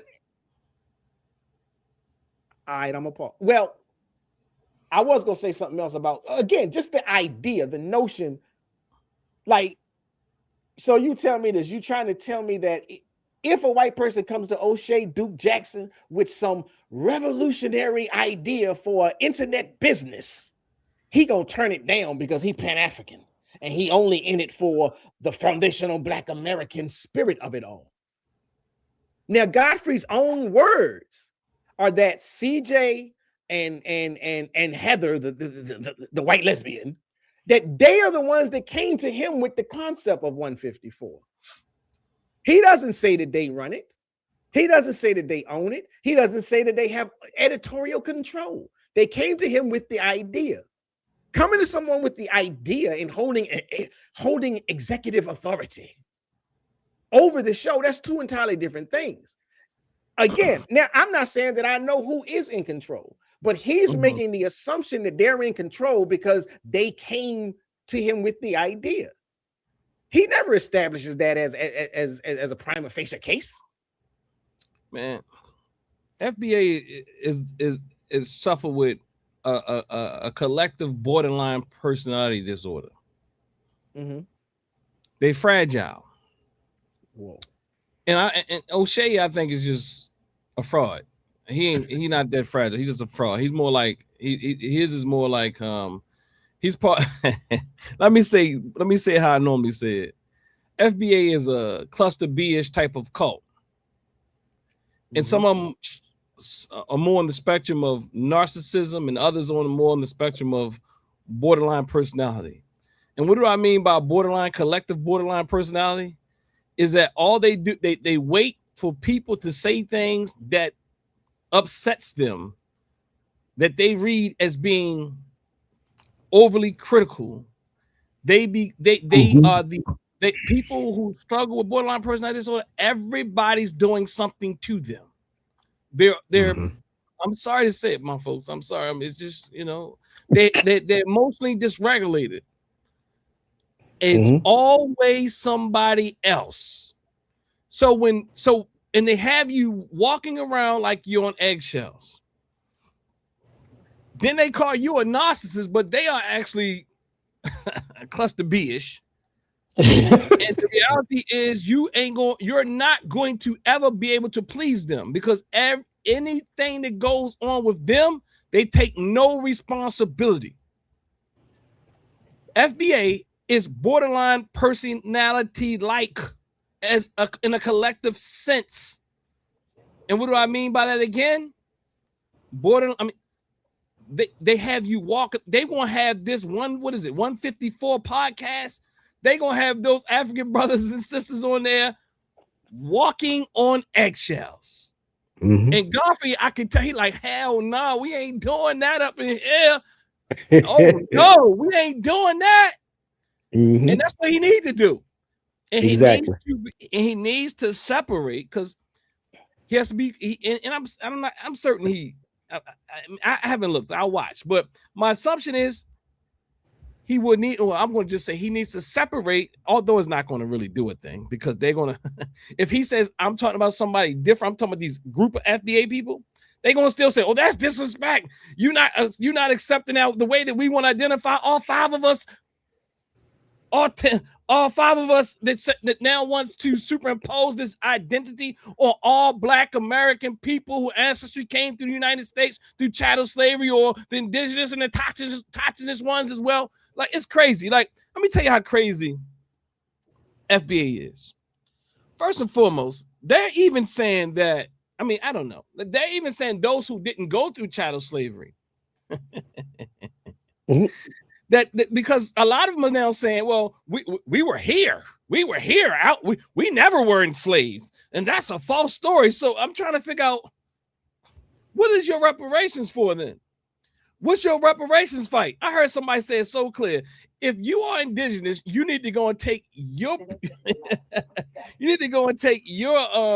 fight up for different people. You know what I mean? Mm-hmm. Like, what are you fighting about? This is about chattel enslavement. And half of y'all say, well, the story is exaggerated. Only 800 people came in through the Middle Passage. I mean, y'all got some of the craziest stuff, man. Yes, that's that Dane Calloway shit. Victims. F that man. What that mean? What you saying F that man got Bawana for? Perpetual victims. This is what I always say. They are pedestalized victims. This is what I always say. They have collective borderline personality disorder, because all it needs is to have an African brother or sister wink the wrong way. Oh, see, you're winking, not like the FBA. Like this, even this whole lie about the Essence Festival. I talked to people again as I started the show off earlier today who told me they were at the Essence Festival who don't deal with none of this stuff. I said, was it really African orientation and culture? They're like, no, it was very African American in culture, and they had hints of African culture around it. And they got people in my own family like, look, they sharing this video. I'm like, you sharing this video? I said, you don't know what. See, some of these videos that FBA put out, they seem harmless. And I'm not so sure about this guy who bought, maybe probably the proper perspective knows about it, because I know he'd be researching stuff. The guy who supposedly brought Essence Festival, what have you, and how he's making it all African, and they started tying him back to Africa, and he was some royalty there, and so on and so forth, and all this type of thing. But when I asked the regular Black person, was the Essence Festival about overly African cultural? They said no, they didn't even hardly see any African cultural type of things going on there. It was really, quote unquote, us. Go ahead, Brother Prep. No, you right. I did, because I tried to cover some of that last year, and I've been doing some research to cover it again this year, because they just had it over the July 4th weekend. But all of the reports that I did look at initially again showed that now last year, not that I was not in agreement with the FBA gripes on the Essence Fest last year, but there were definitely some problems with the company, their operation, and their management of the event. I've never been a person that would have even gone to the Essence Fest. So even the things that I heard FBA complaining about, I was like, well, damn, I wish I would have went. I would have appreciated that. Like, they were complaining that there was a jollof rice cooking contest. And I'm like, of all the things to be mad about, like, but even with that, they heard the criticisms, and in this year they tried to adjust and address like most of the criticisms, even if they were like, you know, silly criticisms. And so this year they tried to make sure that it was more visually recognizable that they were bringing in both. Like there were people who said it felt like they just replaced us with a whole lot of continental African stuff. And so, but even with that, they were saying, no, okay, maybe the way we located people made it seem like that, but like we got it all lined up. Everybody is in the house at the same time. So they did some things with like presentations and who gets to stand here, there, and the other. But there were more complaints about the entertainment last year than this than the FBA narrative. The FBA wanted to make it seem like everything that was bad about Essence Fest was because they were bringing in some African stuff. Most of the people that showed up were complaining that the artists weren't on time and the mics, the mics weren't working and things of that nature. So that's not the diaspora war at all. Now this year they said they made sure that they made sure they had the sound systems correct. They scaled down on like the number of artists, because they what they said last year was one of the reasons it was so crazy is they went overboard. They had way too many artists than they should have had. And yes, some were African-American music genre artists and some were continental African genre artists. They scaled back and was just like, let's just do like soul music and just leave it at that. And so that cut down on a lot of stuff. Peace to Brother Kerry. I don't think I saw him here earlier. Did he just come in? Peace to He Brother been here Kerry. for a minute. He has been okay. Well, peace to him. I don't think I spoke to him yet. All right.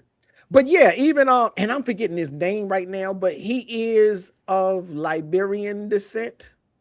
But even the criticisms that they are leveling at him, I've been looking at them and trying to research them and whatnot. And for the most part, they still always come up to be just empty-headed nonsense. Wide speculation. He had a contest where he was given like a certain amount of money to like whoever had the best business plan or pitch or whatever. The winners were African Americans, but they were saying, see, he gonna take all this money and send it back to Nigeria. I'm like, he's from Liberia. Oh God, stop playing. You crazy. So again, sometimes it's hard to get a hold of it because it's like, yeah, like you said, FBA, they just sit and wait and they everything but the kitchen sink and they grab at everything. That's why even Mr. K says, here's your litmus test. What have y'all built? All this yakking. What have you built? The only FBA person that's built anything is Tariq Nasheed, and that daggone museum is piss poor. That's why I always say, don't use the term FBA as a moniker because it's easy. Because what they try to do, and they do it really well, because some people are tricked by it. They'll say, oh, FBA built Tariq Nasheed the best. Oh, FBA built all types of stuff, family. We built this country. Family, what we did, family, so they will claim every positive thing that a Black American whose ancestry came through here in this country, and they also take. It's so crazy. Sometimes they will include someone who, like a Malcolm X, and other times they won't, and then they kick him out. Yeah, or they'll or if it works for them, they'll include the person. Then that person, but another person, they'll just kick them out. They kick out all other quote unquote half FBAs. Then they'll accept Malcolm X sometimes. I mean, literally, I'm telling you, I was on a sister show, and she literally was. I mean, it got to the point like the question, or maybe it wasn't her show, but maybe it was somebody else's show. But on that show where we actually have to go through who in this country, what their lineage actually is.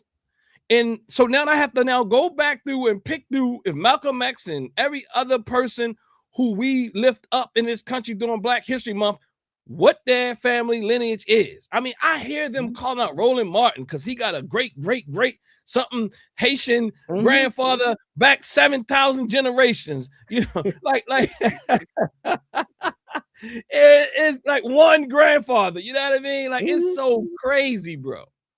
It is, and it's really, and again, it's they pulling that whole playbook from white supremacists.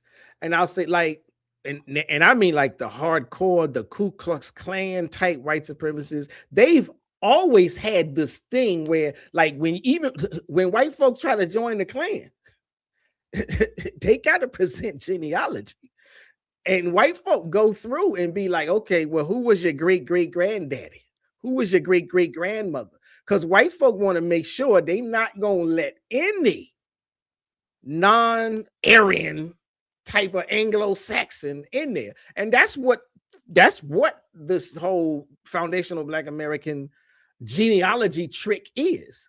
They literally like, you go back, if you're telling me that I'm not supposed to side with and align with somebody who's talking the same type of stuff that I'm talking because their great great grandfather came here from Haiti or Jamaica, but the rest of their whole tree was on the plantation fields. You done lost your damn mind. I'm sorry. You're just out of it. Now, let me say this. Now, as much as I, critique FBA, as much as I critique even the Pretendians, I don't want to like miss an opportunity to critique Yvette Carnell and ADOS. And here's for one particular reason. What I say about FBA is they're always trying to get us they're always trying to convince us to use this term for all of us, this FBA label for all of us. And I would say, look, no credible national survey has ever been established that would suggest that the Black community wants a new name, that would suggest the Black community likes this new name. So there's no consensus on self-identification for African Americans. Most Black Americans, the ones who aren't even Pan-Africanists, have still never adopted this term, and we shouldn't.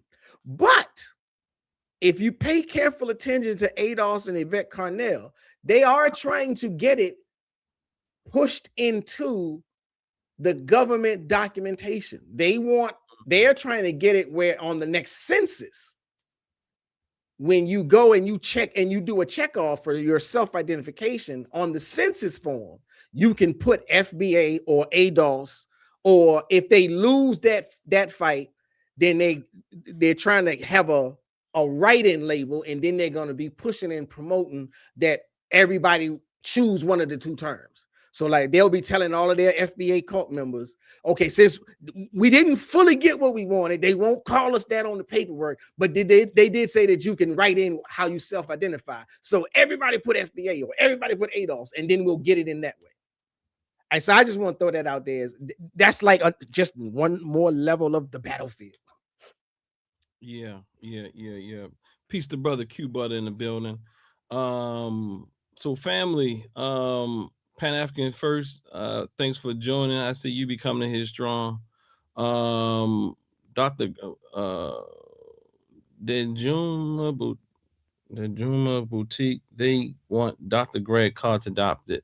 Oh man, I was in a meeting with Dr. Greg Carr some years ago in Cobra. They had a meeting at Howard University, and we had put down how ADOS at that time was really divisive. And Dr. Greg Carr definitely from that time, he knows all about ADOS.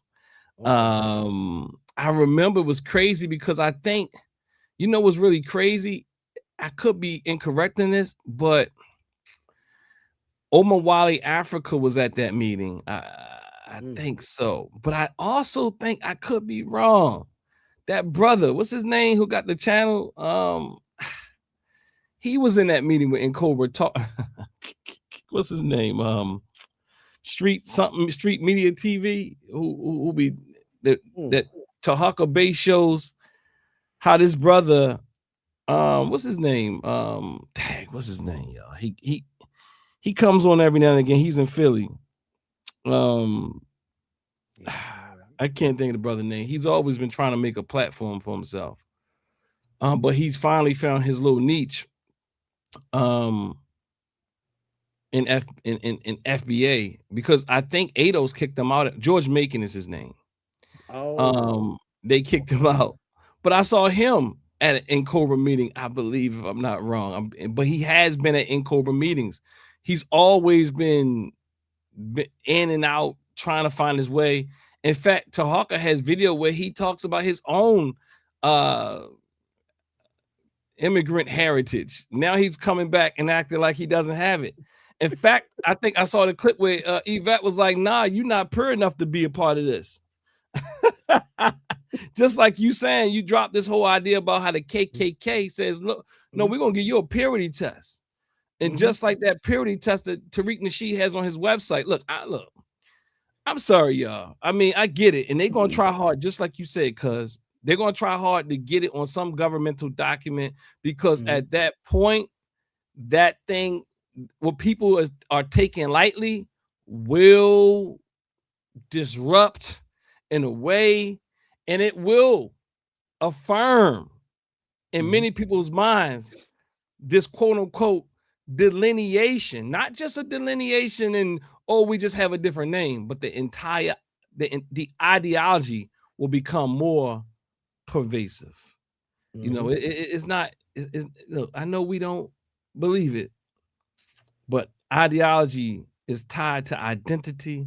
And if this United States of America actually adopts that label, I'm not saying don't adopt a different label, but if they adopt ADOS or FBA, boy, we got a fight ahead of us. Cuz I'm gonna let you close us out, man. I think we're gonna get up out of here, as you said. I appreciate, all that you brought, and the clarity and all that type of thing. What you got for the road, brother? Thank you. I appreciate that. These are always very spirited. I love these back and forths that we have. Everybody, please make sure you hit the like, share, subscribe buttons on both our channels. Mine is at The Proper Perspective, and my cousin's is Dr. Dennis Ausar Winkler. To close it out, I'll say, whether you agree with Godfrey, whether you disagree with Godfrey, if you don't care about Godfrey, your standards shouldn't be so willy-nilly. Your standards shouldn't move. I said this earlier, like, I really do wish that the FBA crowd and the whole anything but African universe, I wish they would just finally delineate. I think they need to pick a uniform. They need to pick a hat. They need to pick a symbol that they can all buy amongst themselves and wear, so we can always know who they are. Just like, you can tell who the Amish is. You can tell technically, sort of, maybe a little bit. You can tell who a Muslim is. You can recognize a whole lot of Christians because they got that cross. Those these FBA people, if they're not gonna go away, they need to find a funny little hat that they can be proud of and wear. We can always point them out and say, go the other way. That's all I got. Well, I appreciate it. That funny little hat, so they can go their way. You know what I mean? And because the thing that really concerns me is, and I sort of get this. I'm sorry. I'm sorry for cutting you off. No, you good. What gets me, what puts me into that frame of mind is, especially when I go to TikTok, and I've heard so many people already accepting that FBA label. People, especially people in the quote unquote immigrant community, like, I'll get on TikTok and there's all of these conversations being had the same way we're having them, and they're battling and fighting and arguing and debating and whatnot. But what a lot of the so-called quote immigrant brothers and sisters what they come away from is like, look, if you say that you FBA, okay, I'm gonna respect that, and I'm just gonna, and I'm like, nah, don't respect that. Don't respect that. That's why they need their own little group, their own little hat and uniform, because that's them and that's not us. That's the borderline trick, bro. Where it makes it, what it does is they weaponize their victimhood against you. So what it does, the quote unquote black immigrant brothers and sisters, like, I want to respect you. I don't want you to think that I'm not listening to you. And just because they've heard other black brothers and sisters from their different homelands say things, so now they're allowing that to be exacerbated in their minds. Like, they're right. People do say stuff. You know what I'm saying? So I don't want to be like them. Let me, you know, it's this whole bleeding heart liberalism that comes out. My brother, you know, look, you're FBA, and then they start using this FBA word, and you're right. A lot of brothers and sisters who are immigrants, or they live in other places, even not just immigrants, just black people on the continent, black people in the Caribbean, UK, they start using this word out of respect, but they're being played. They're being played. And so this word begins to spin around and catch form. So, you know, we that's why I keep putting FBA cult, whatever. You look, you know, whatever you gotta do, you gotta put it in a way where it's such a dirty word that when people start to look it up and think about it, like, nah, this is not really a word that we want to use. We don't want this to represent us. And ADOS, like I told y'all, and you just made a good point. I told people, don't think ADOS don't have no traction because Tariq Nasheed is a good distraction for ADOS. Yes. ADOS is still moving. ADOS even looks respectable because of Tariq Nasheed right now. FBA is so bad, people would, you know, that's how people stay in traumatic relationships. They will go from one traumatic relationship to another, and then they'll find out that this one is worse. So they'll forgive this one that they just left because they not as bad. And in fact, that's how we are in America. I know y'all like this electoral swing, this little swing, and y'all, you know, but at the end of the day, it's all abusive. FBA is abusive. ADOS is abusive. The Pretendians are just out of their goddamn minds. You know, they look, they like God level narcissistic cult leader abusive. You know, they're like the highest level of abuse. ADOS is like, you know, they're verbally abusive, but FBA they'll punch you, and then the Pretendians, they a whole nother level of cult like abusive. But anyway, that borderline personality disorder, that collective borderline personality disorder that ADOS have will have you feeling sorry for them, and that's what people do.